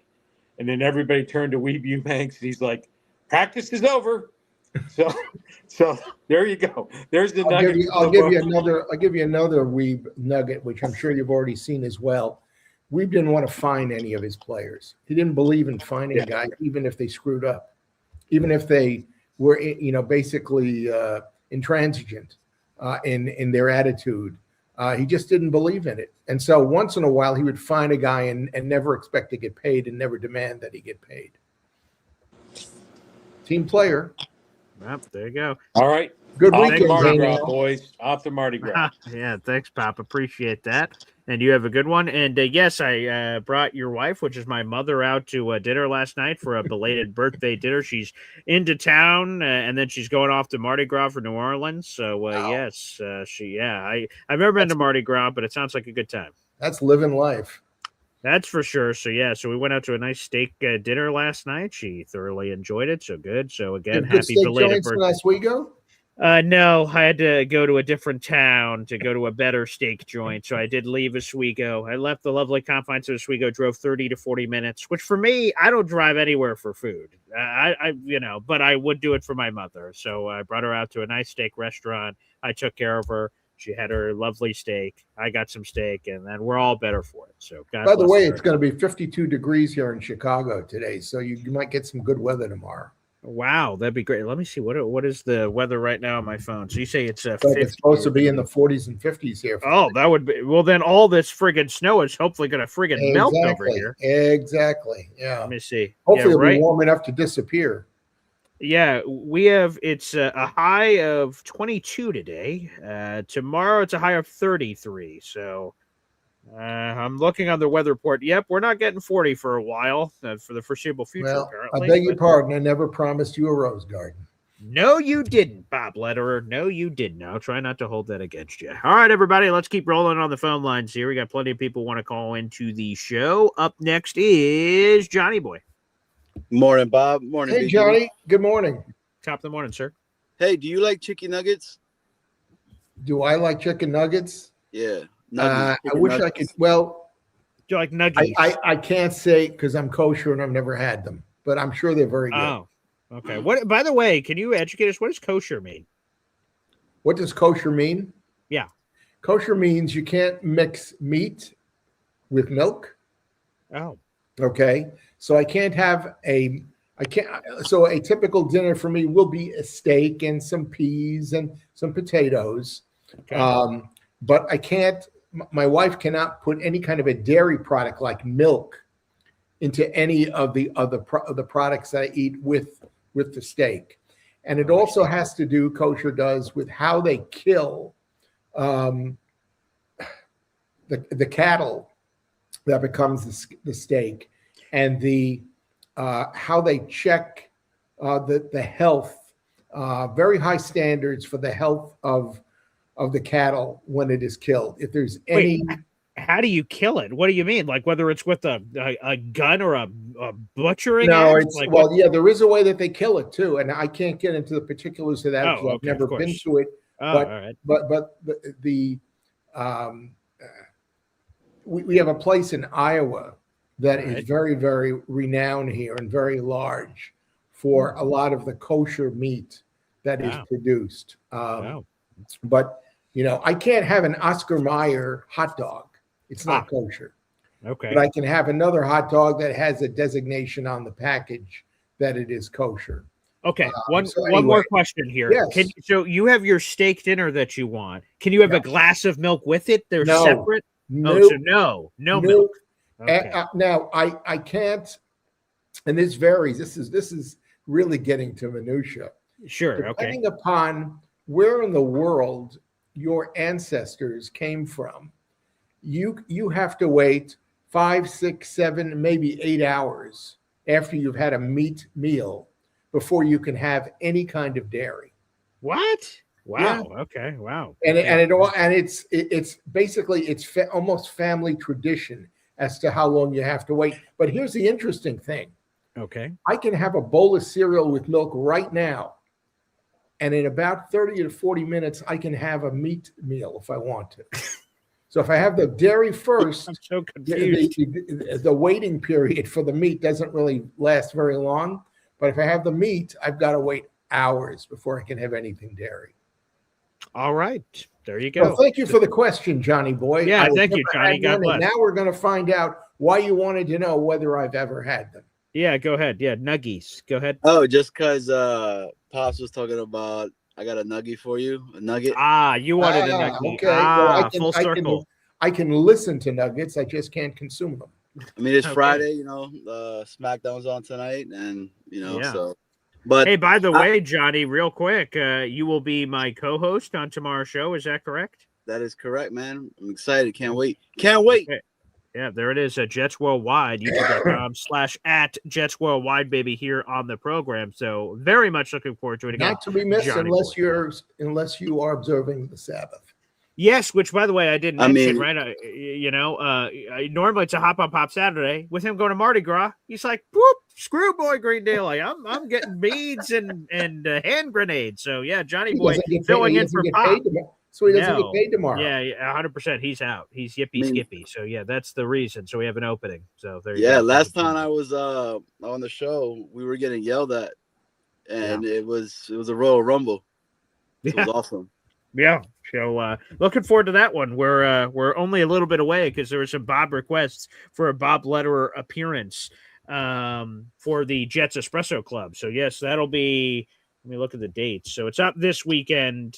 It's not next weekend. It's a weekend after. So we'll keep you guys posted on the We'll have to Boy Green Espresso Club. renegotiate our contract to see. I think so. Yeah, 100%. But yes, go ahead, Bob. Johnny. What's on your mind? With the kosher piece of it, I always thought that it was the meat had to be blessed, as well as the utensils that they use. It's not. Well, frequently at the factory where the animals are killed and everything, there will be a rabbi that will be observing everything that's being done to make sure it's being done correctly. Cool. That's a well, Bob. I will bring on a rabbi next week to explain this in greater detail if anybody's really interested in this. I think we should. Like, I'm really interested on this. I was about to. Listen, I didn't grow up this way, so I had to learn a lot about this. From my wife and from her parents, who were very, very forgiving and explaining all this to me as it was going on. And I remember the first time that I was heard, if I have the milk, I can have the meat almost, pretty quickly. But if you have the meat first, you got to wait hours. I went, what? What the heck is that? So I've lived the life, and I've now observed those rules and regulations. Well, Bob, I wanted to come on. I'm not sure if last week you talked about or heard about the whole Harrison Phillips stuff. So I really wanted to get your thoughts on all of that. Like, does that weigh in at all on what's going on and any of the decisions that's going to come up on free agency, or does that hinder like maybe some players that are like, man, if that's what they're saying and it's been that dysfunctional for that long, do I really want to get myself into that? The comments that Phillips has made, somebody in the past has said that as well, but I wanted to get your thoughts and compare it to when you were looking at the Jets during those times with the Namath, with all of those players that were there. Did they ever, or did you ever see any issues that came in the locker room like that as well? Well, they certainly had a losing tradition between the Titans and even the early years of Weave Eubank. The first 3 years under Weave, the Jets finished with exact 5 wins, 8 losses, and 1 tie as their record. And looking at it, you'd say, well, gee, they weren't making very much progress, but they were, because the strength of the league, the players that were being drafted and being brought into the league was getting better and better and better. Prime example, Matt Snell's first year. Thanks for the call, Johnny boy. Appreciate you. We'll see you tomorrow, buddy, as a co-host. So go ahead. Yeah, I'm going to make it short, but no, there was no great losing tradition. And we did talk this week about this. The Jets do have a problem in the locker room as far as a lot of guys who have gotten too accustomed to losing. And I mean, Breece Hall is an example of a guy who has gotten, accustomed to it, and Williams the same way, both of the Williams, and they want out. because they just don't see it changing quickly enough for their own appetite. So yeah, it's a problem, and you'll see a great turnover, not just because of skills and playing ability, but because of attitude. I mean, I'm sure that's what AG's got top of mind. All right, we got a lot of calls. We'll keep going through them. Up next, Lou B, Super Jets fan. What's up, guys? Hey, Bob, how are you? Good, Lou B. Good morning. All right, I'm going to buzz through because I know you got a lot of calls. So, number one, obviously, we have a Brees problem, right? And first, a Brees problem started when we cut Donovan Edwards. We could have had him, right? We cut him. So, instead of having him who returned a 73-yarder in the Green Bay, we cut him and we put in Braylon Allen, who blew out his knee. So that was the beginning of a problem. We should have never cut Donovan Edwards. We should have kept him. Why? Because he catches, he runs, he was quick. He had a lot of the talents that Brees has, but obviously not as good as Brees. Lou, did he play at all in Washington this year? I don't know. I'm not sure. He's on the practice squad. He can be picked up again. So if we do get rid of Brees, I think as a backup, we should go right after a player that we already know, who's Donovan Edwards. Like, we know his character. He knows us. We know him, right? And he's on the smaller side, but okay. He was good. He was really good. His highlight reel. I didn't want to lose him. Okay. And Braylon would not be hurt right now because he would have been returning kicks if we needed someone. Man. When Iguano got hurt, they put in Braylon. They could have Edwards. But let's move on. So last year, my pick was Jackson Dart. I was all about Jackson Dart. And if you redrafted today, he might go number one. If you redrafted from last year today, he might go number one over Cam Jackson. So I believe that I'm really good right now with like focusing on for myself and who I like for the team that I worship. And obviously I am so happy to see people like Philly Noodles and all these people coming on the Jeremiah Love train. Okay. So now with Jeremiah Love, like I understand it's pretty hard to take him at 2, but there's 2 teams that would take him before 16 that I think it would be the Saints and Kansas City. Yes, I agree. Eliminate one of those teams by trading with them. So yes. So who can afford, and this is my question to you guys, who can afford to go out and pay for a good running back easier, the Saints or Kansas City? It's a good question, and I have that answer for you. If you look at the salary cap space, the Saints have -$6 million, and the Chiefs have -$54 million. Okay, so that's obviously a problem. But the Chiefs are looking for another quarterback, right? And that's true, right? Have a decent quarterback, but if we could take one of them out of the run, right? And hopefully the other one goes out in free agency and doesn't chance it, because Saints have to be thinking that, Kansas City has to be thinking that the Saints could pick Jeremiah Love. Right. So that's why I think Kansas City is going to go out looking for a running back, right? But if the Saints go and find one, then Jeremiah Love could drop to 16. Because those other teams desperately need other things. Right. So I think if those 2 teams, either we get one of that by trading Brees to them and the other one goes and signs one, I think we actually do have a chance at him at 16. Yeah, but Jeremiah Love, if he gets drafted anywhere in the first round, is going to have a much lower cap hit than Brees Hall does. That's true, but free agency comes first. So, like, I get what Lou B's saying, that if we move Brees Hall to, like, the Chiefs, they're now out on Jeremiah. They're not also going to take Jeremiah Love. If Brees was sent to the Saints, as a random example, then they're out. They're not then going to take Jeremiah Love and double dip. You are right that, yes, Jeremiah Love would have a lower cap hit than that. So if they're thinking of that and they're saying, hey, we're just going to wait it out and not do it, then that's one thing. But, yes, I see what you're saying, Lou B. I hadn't thought about that, of, like, you know, if they're hungry, feed them before the draft. Here, and then boom, we're the last one at the table. I see what you're saying. That's exactly right.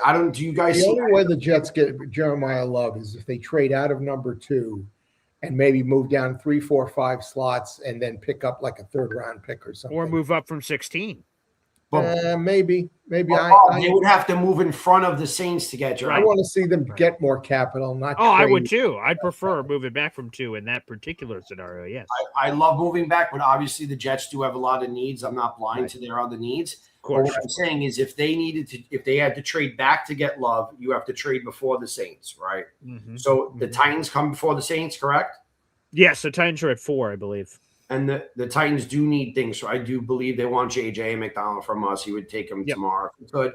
Okay, so there's possibility there. But what I'm saying is if there's a chance for him to fall to 16, the only way is in free agency.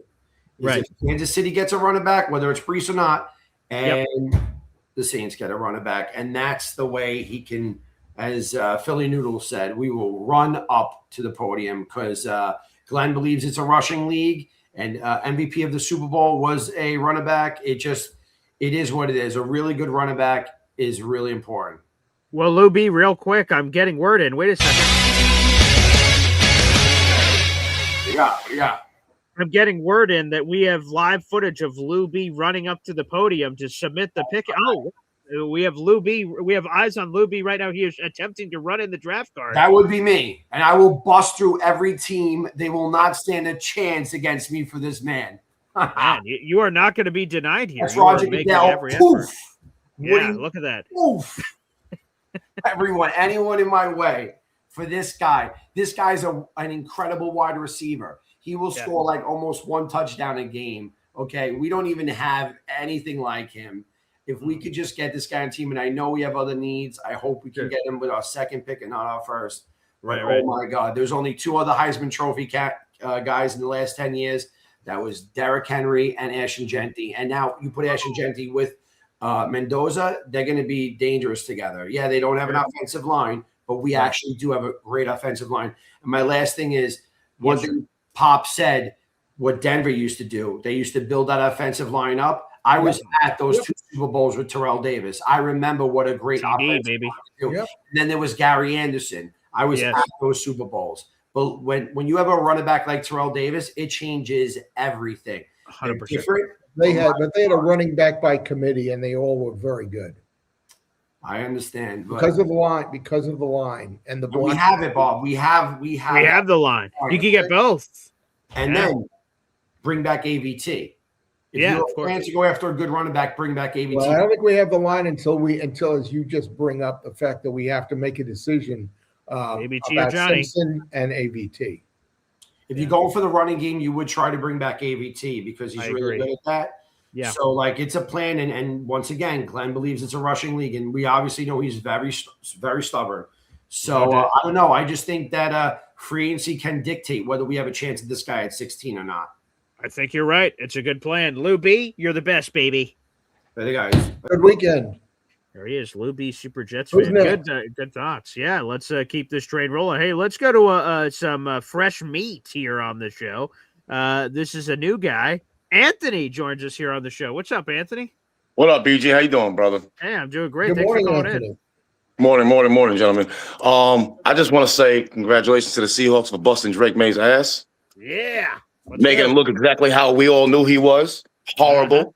Mm-hmm. And I think we need to go after defense, bro. Nobody's talking about our safety play. Bro, we were in close games. There's a lot of answers for QB. None of them are permanent. Mm-hmm. But safety and corner is really, really weak. We need to draft something and make it work. Yeah. Okay, that's because I played football my whole life. I've been a defensive player, coach defense. Defense wins championships. The Seahawks offense wasn't rushing on all cylinders. It's because they exposed a bad defense in Patriots. Yeah. Defense is what gets you there. Defense is what wins it. Regular season, we were getting smoked. Mm-hmm. Look what Jacoby Brissett did to us in 2 minutes. He looked like Tom Brady. We had that game in the bag. You think we need a secondary help more than we do rushing help? I think we have rushing help. The problem is our rushing looks horrible because you just got to sit there for 2 seconds and throw it over our heads. Yeah. Our safeties are constantly getting beat. Constantly. They stink. Yeah, we had the most yards given up on 3rd and 4th down on downs that shouldn't go for because our safeties were trash. Yeah. Absolutely trash. That's my position. Safety. You're the last line of defense. What are you worried about? A running back coming out of the backfield makes no sense. That's what linebackers are for. It's supposedly a draft that's got a lot of defensive backs in it. Which great. Exactly. We need it. And that's what we need to go for. Once we got rid of Sauce Gardner, we had no replacement for nothing. Nope. Stevenson, he wasn't even a good corner on the Ravens. He wasn't even good. I knew the season was over once they signed him. But he's not going anywhere. He's got another 2 years left. Oh yeah, he'll be back next year for sure. But we need other help. The other corner spot, safety is a disaster. Yeah, we need all help we can get. Brownlee Brownlee came in and he looked like he was Darrell Revis. Yeah, I love Brownlee. Yeah. Yeah. Yeah. He looked like Darrell Revis. Why? Because the rest of our defense, well, secondary, not the rest of our defense. Our secondary was trash. Yeah. Quinnen Williams looked like a whole different player when he went to Dallas. Why? He did, yeah.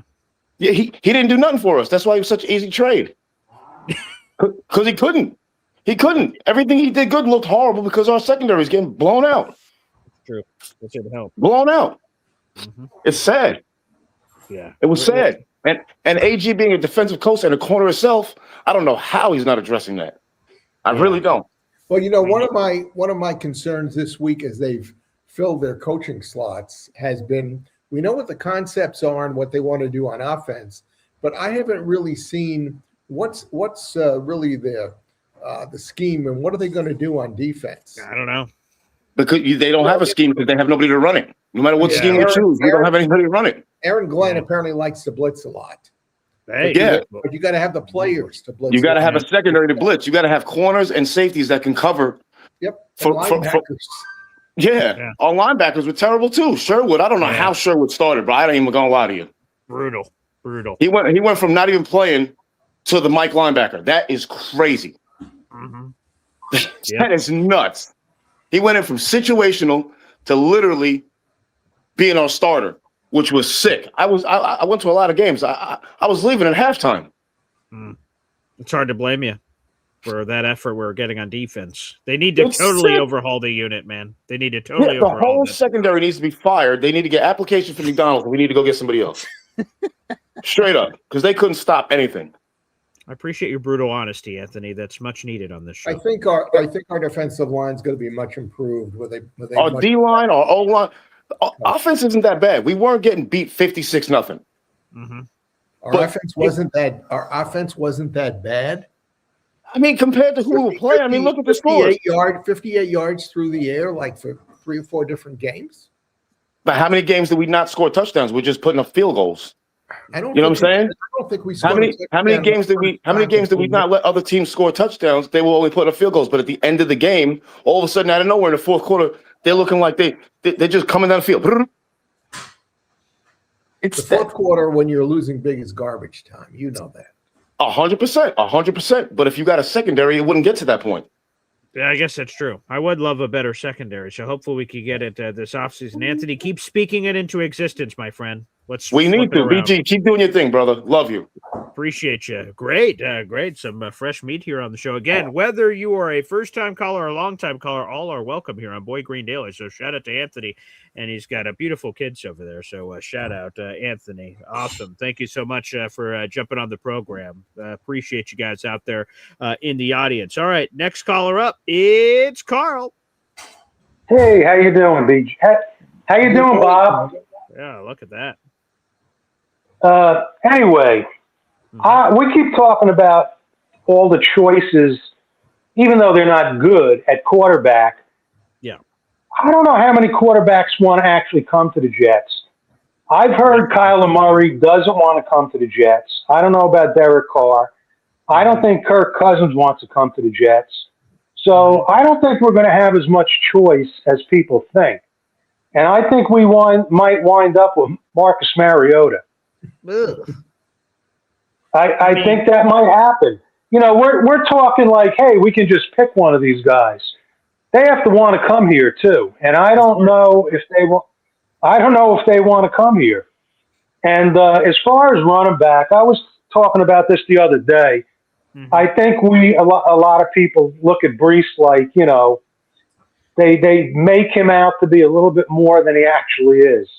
They love him because he's a Jet, but I think we can get a running back in the later rounds that can help us out. And we can probably pick somebody up in free agency, but I don't think Brees wants to be here anymore. No, he doesn't. Right. So, if we have to tag him, I mean, we have no choice now except to let him walk. So to get anything back for him, we have to tag him.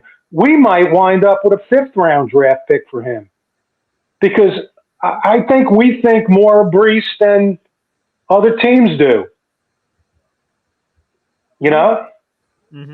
I think if you look at his numbers for a really bad team, that he's worth more than a 5th-round pick.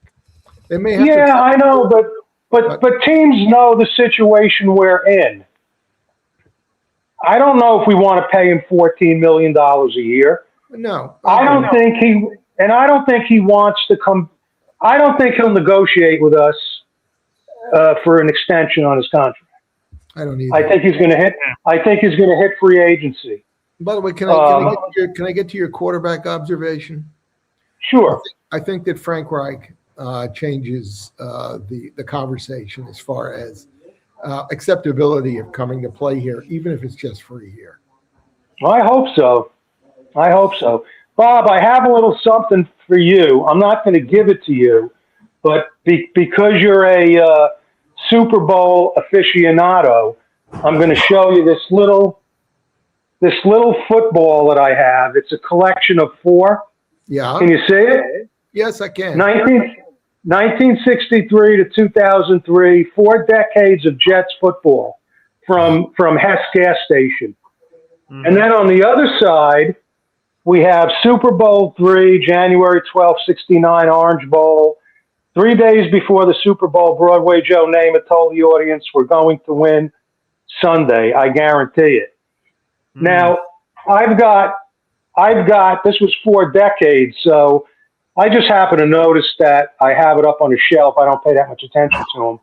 But I have 4 of these footballs, and each one represents a decade of Jet football from 63 to 2003.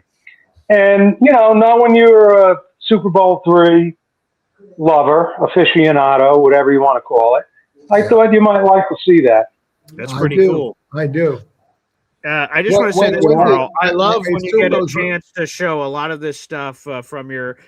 You obviously have an amazing memorabilia collection. You have an awesome man cave. So anytime that you choose to share, to me, it's always cool. I always love seeing all your stuff. Okay, and I don't know if you can see the other ones right here. Wait, let me see. Let's go full screen again. Oh yeah, let's see. Ooh, wow. We got this one from. And then we've got the Overtime Thriller from the Meadowlands. That's the Miracle in the Meadowlands. Yep. And then we've got the First Division title. Wow. Oh yeah, that's sweet. My mom got me those footballs from the Hess gas station. That's cool. And she did. She sent them to me. She collected them. Which of our grandkids doesn't have a Hess truck from years? Wait a minute. Everywhere I've been, I've seen kids. Yeah, there it is, right there. Yeah, that's so cool. But when I was a teenager, when I was in high school, I worked at Hess gas station. Really? Oh, I didn't know that. Yeah, I did. I was a gas pumper. That's when you used to have to pump people's gas. You weren't allowed to pump it yourself. Oh my God! When I go on a random, I take my fiance down there.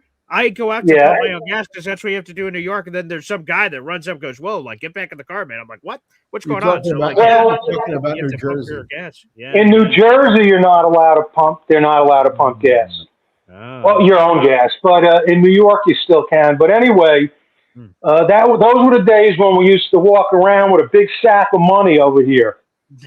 In the change thing. Yeah. And people used to pay you. People didn't use credit cards for gas, so you had these giant wads of money, and you used to just a couple $100 in your hand. But I used to get a lot of Jet glasses. When gas stations used to give stuff away. Mm-hmm. That was a lot of fun. Anyway, the next time when I get another chance, I wanted to tell you a little story about a first-round draft pick from the 90s that I met and became friends with, and then he disappointed me very badly.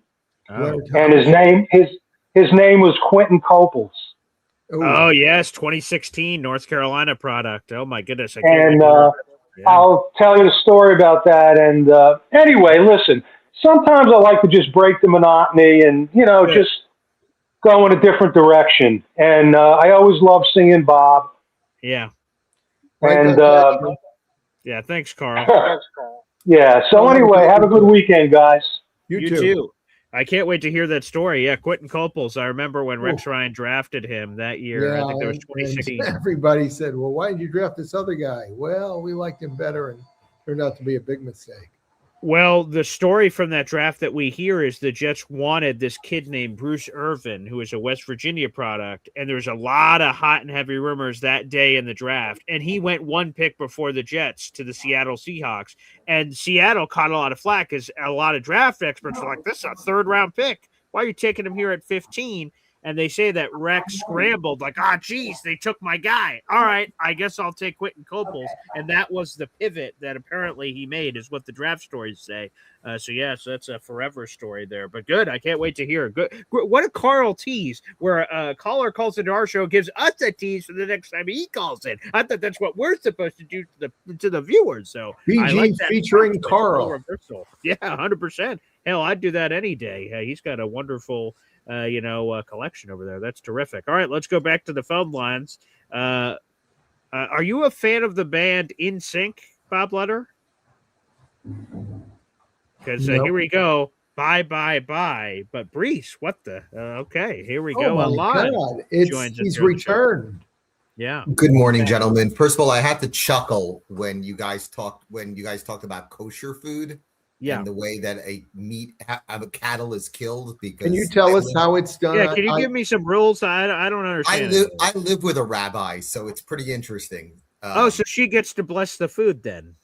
She is not part of that, but I mean, she could. But we know people who. So real quickly, without getting it too deeply, how's a kosher animal killed compared to regular? I think it's killed. It has to be killed by the. I guess. The side of the animal, or there's and they have to check they have to check the stomach. I know that's a big part of it. Oh, what? Yeah. Why? Yeah. Because that's where you can really see deterioration and whether the animal is healthy or not. And Paul, there's a difference between kosher food and Jewish food. Okay, so when people lay it on me. When people say, you've heard of Katz's Deli. No. You never heard of Katz's Deli in New York City? Okay, that's one of the most famous delis in the country. Cool. Oh, great. All right. I'll have to stop by there. Okay. So a guy like Bob, who is kosher, cannot eat at Katz's Deli because it's Jewish food. It's not kosher. It's like Jewish. You could call it Jewish style. Yes. Like yes. What's the hot dog in New York? Oh God, I'm just Nathan's. No. Huh? No, the hot dog brand, a big brand in New York that that basically claims to be kosher, but they're really not kosher at all. With an Uncle Sam is there. So what does Jewish people have against kosher food? So why can't he eat at a place of Jewish? Because a place like Katz, they mix meat and milk. So like you'll see like a roast beef sandwich. And they'll put like cheese on top. You can't mix the meat and milk. And a kosher restaurant will not be open on Saturday. A kosher style restaurant will be open on Saturday. That is correct. Yes. Oh, so like Bob, if a place does do this mixing of meats and cheeses, Bob hates those people. Like he doesn't like them. No, I don't hate them. I just can't eat there. So okay. I am not kosher outside the house, but in the house I am. Yeah. So what does that mean? So inside the house you can do it, but you're out. When we go out to restaurants, we'll go to places where my wife could eat food, and I can have whatever I want, but I cannot bring that food into the house. Exactly. Oh, so you can't get leftovers. I can't bring for example, and when you go out, you're eating like fish and you're eating like pasta. You're probably not eating a steak out.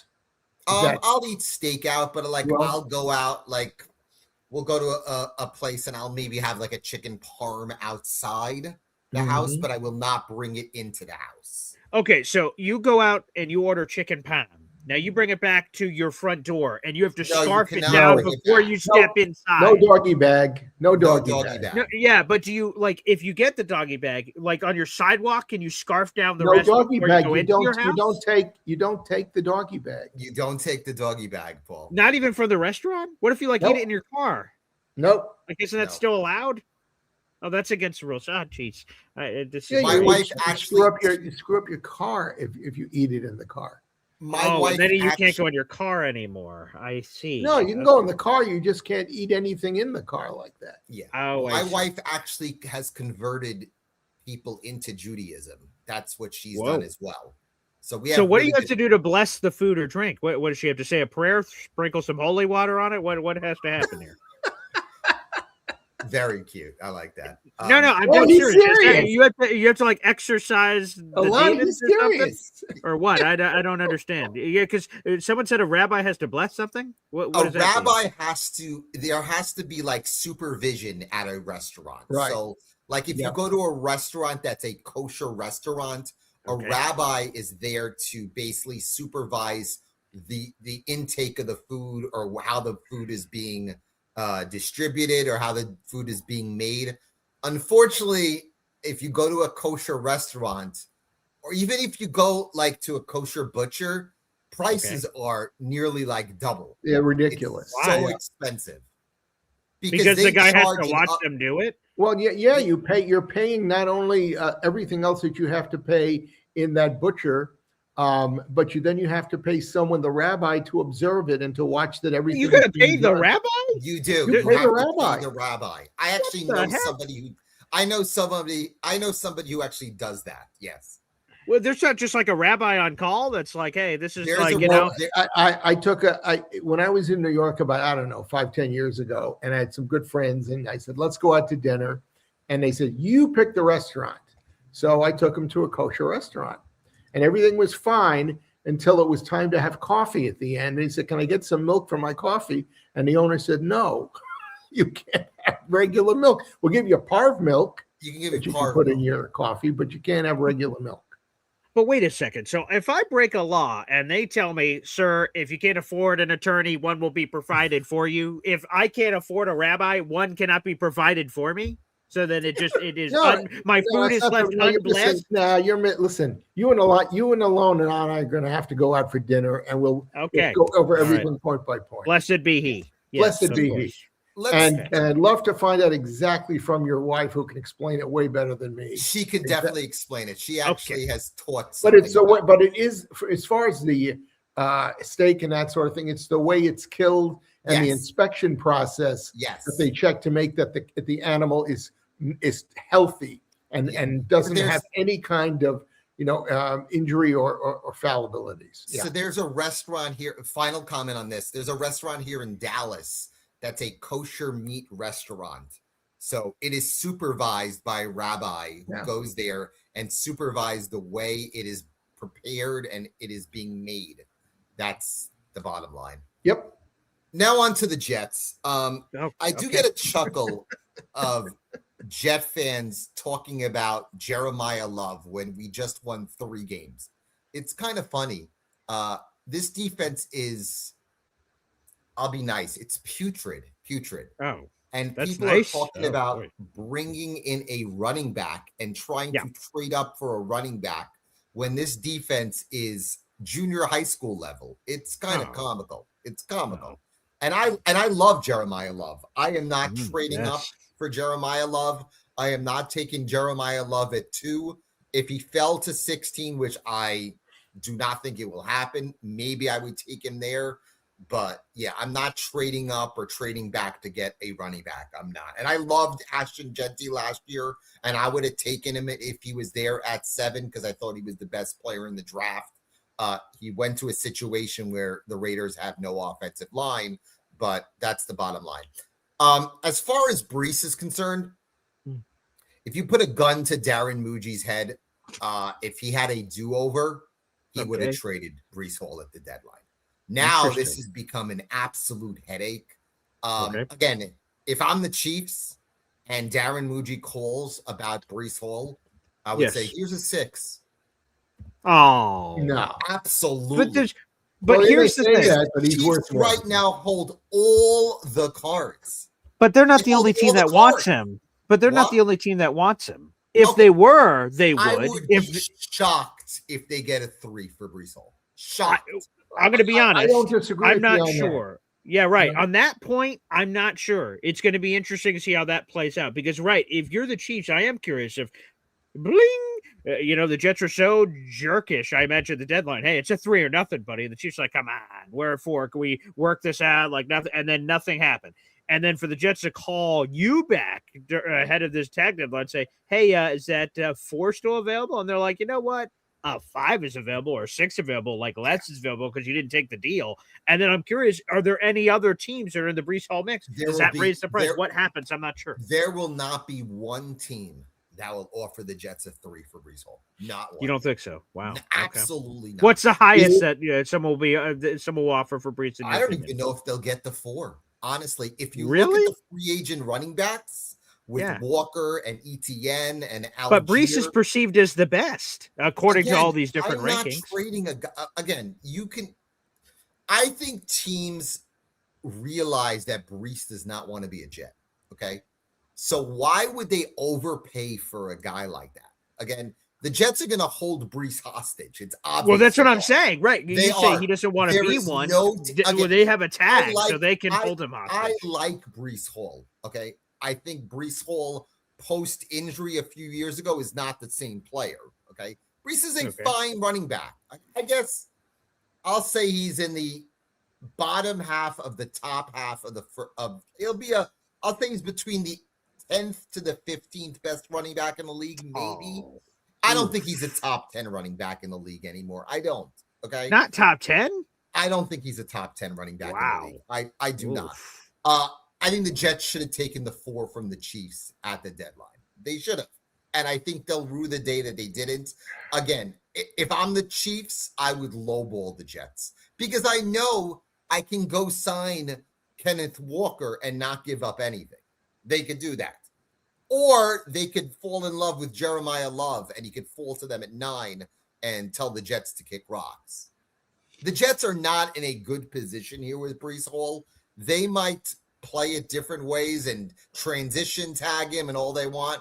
If a team right now offers a 4 for Brees Hall, I think they would take it. Okay. They should have done it at the deadline. They didn't do it at the deadline. If a team offers them a 4 right now, they would take the 4. They would.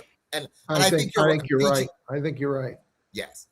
But but when you watch the Super Bowl and you see the way Walker basically just ran around and through the Patriots, and the Patriots had a reasonable defense, okay? Yes. And you look at Brees, and except against Cincinnati, how Brees wasn't able to be that kind of a running back at all during the season. You see the big difference. Hey, by the way, there's a super chat coming in from Lou B, Super Jets fan here on the show. Let's go to Lou B. Wow. Okay, congratulations, Lou B. A $5 super chat. Well, you can't have 2 kitchens. You have to have you'd have to have 2 different restaurants in order to do that. Well, just to read this to the audio-only listeners who aren't seeing this right now, Lou B, Super Jets fan, sends in a $5 super chat saying he's building a new restaurant in Long Island, New York called The Beacon. It will have 2 kitchens. One will be kosher only, but you say, Bob, that's a no-no. Lou B, you better check out with your local rabbinical people. You can have 2 restaurants, okay, where one is kosher and one is not, but you can't have 2 different kitchens in the same restaurant. How separated does it have to be? A different building, or a clear. We actually have one or had one about 3-4 blocks from here, and it originally was a meat restaurant. Okay, and it became a meat and dairy, but there was a huge separation between the 2 in the same structure. But it was so even if you had like a wall, you had separating them. They had different entrances to the building. Oh, geez. Okay, so unless it was that, it's a no-go. Even if there's a big wall and the kitchen's in the bottom left-hand corner, the other kitchen's in the bottom kitchens right-hand have to be completely separated from each other with no possibility of any integration of the products. Now on to the quarterback position. Thank you, Luby. Back to the show. I don't think Kirk Cousins has any interest in being a Jet. Okay. I think the only way he would come to the Jets if they completely overpay him for 1 year. But I think Kirk Cousins wants to win. Again, but what if he gets blocked? So I think we all agree on the show. The most likely situation is Kirk Cousins ends up being a Minnesota Viking. Makes all the sense in the world. Yes. But if all of this David Carr jokes on the podcast, purple and gold, who else is he talking about? He's clearly talking about the Vikings. Kyler Murray's jokes that people have thrown on social media, he's talking about the Vikings. Only one of them will get the Vikings job, which means then they're going to have to make other business decisions, which could force Kirk back to the Jets or anyone else. If the Viking ship leaves, then everyone else is still going to be hanging in the balance, though. I think it's the last. I mean, you're basically exhausting all options to come to the Jets. Again, the Jets there's the barrel, and the Jets are bottom of that barrel. Okay, there's 32 teams, and the Jets are number 32 as far as quarterbacks wanting to come to the Jets. And we're talking about Carr, and we're talking about Cousins. Again, I would love to trade for Brissett. I don't think the Cardinals. But you don't want to give up, Alon. You don't want to give up what Brissett's going to cost you. What is it going to cost? The Cardinals will ask for a day 2 pick. I do. And I think they'll end up taking a 4 or 5. Yeah. I don't know if they'll get a 4. I don't know if they'll take a 4. I think they. But what is he going to do? What is LaFleur going to do for a quarterback if he does that? I think they're going to keep Brissett. Malik Willis is what I've heard a lot of people say. Which they could let, if they sign Malik Willis, Mikey could just let Willis and Jacoby Brissett battle it out. Why not have more quarterbacks? Like, that would make sense for Mike to keep it. I would be, again, I've been bringing up Tanner McKee many times. If the Jets can get Tanner McKee for a day 3 pick, which I don't know if the Eagles are going to trade him for a day 3 pick, but if they can get Tanner McKee for a day 3 pick who makes $1.2 million in 2026, that would be my best option. Worst case scenario, he's a backup going forward, but you can get a guy at $1.2 million who could throw the football, who fits the type of quarterback that Frank Reich wants. That would be my best option. Do you think Frank Reich has any insights into McKee? I think he does. They're both Stanford guys. I know that. Yeah, that's what I mean. And he has Eagles connection still in the building. Yeah, how couldn't he? I think they do. I think that's been I bet you his name has been a topic in that room. Absolutely. I don't know if he's the top name that they're talking about. I think Brissett most likely. But the problem is you're talking about bringing in a guy again who's more of a developmental quarterback rather than somebody who's ready to step in. Again, I look at 2026 very differently than a lot of people. I'm of the belief that our quarterback will be drafted in 2027. Okay.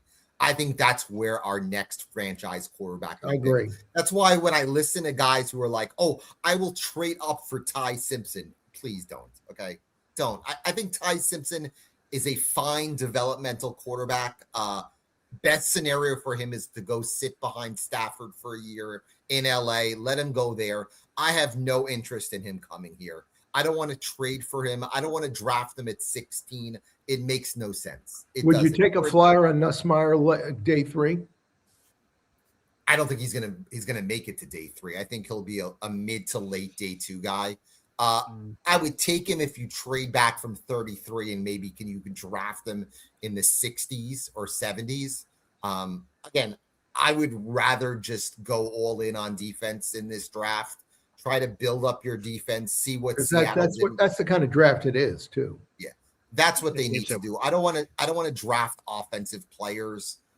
Honestly, I would rather draft defensive players and build your defense. This defense is so bad right now. You have to build from the bottom up with that defense. Again, I want 5 or 6 new starters next year on defense. Well, Alon, I only have one thing left to say. Yom Tov. Yom Tov. Oh, no. You say good Shabbos to him. Good Shabbos and Yom Tov. Yeah, I just I just Googled that to try to see if I could get it better. Paul, enjoy your chicken parmesan and enjoy it. Oh, yes. Thank you. I will have it one day outside the house. I will not have it in the house. Because if I had it in the house, my wife would kill me. Thank you very much. What kind of family did your wife grow up in? Her brother is a rabbi. She grew up in a conservative family. Yes. Okay. Her brother is a rabbi. her sister-in-law is a rabbi. Yeah, it's become very rabbinical in our household. It's after on Jewish holidays, while you're walking home with her, how often will you say to her, "How could you say that in the sermon? How could you say that?" I've enjoyed her sermons. It's pretty interesting. Her sermons are very interesting. Yeah. Well, I sit there and I don't understand half of it, but it's pretty. Alon, Shabbat Shalom. Shabbat Shalom. Paul, yes. Paul, go have a nice kosher pastrami sandwich with a little golden mustard and some knish on the side. That would work. Knish. And you know what? If we get the chance someday, we should go to a kosher restaurant and have you have a kosher steak. Kosher steaks are out of this world. Okay, I've never had that before. So Shabbat Shalom. Yes, Shabbat Shalom. Good day, gentlemen. There he is. Wow, what a way to end the show. Well, thanks everybody for tuning in. That was a real treat and very informative on a variety. Can we call the show Shabbat Shalom with Bob Lederer next week? I think that makes a lot of sense. We'll get the graphics people on that immediately. So, folks, on the way out, you are doing a new intro that you're putting together. I guess that's true. So I can put that in the old suggestion box. You can actually have a little addendum that says on Friday Shabbat Shalom. Shabbat Shalom. I think there are some likes to that. I really do. So, folks, on the way out, make sure you guys like the video and hit subscribe. Again, we're only a couple subscribers away from 8,380. Appreciate it. Again, if you're watching live or after the fact, like the video. We'll be back tomorrow morning for Boy Green Daily with Johnny Boy, because my pop and his wife, my mother, are at Mardi Gras in Louisiana. Have a great weekend, everybody. All right. Enjoy it. Peace out, everybody.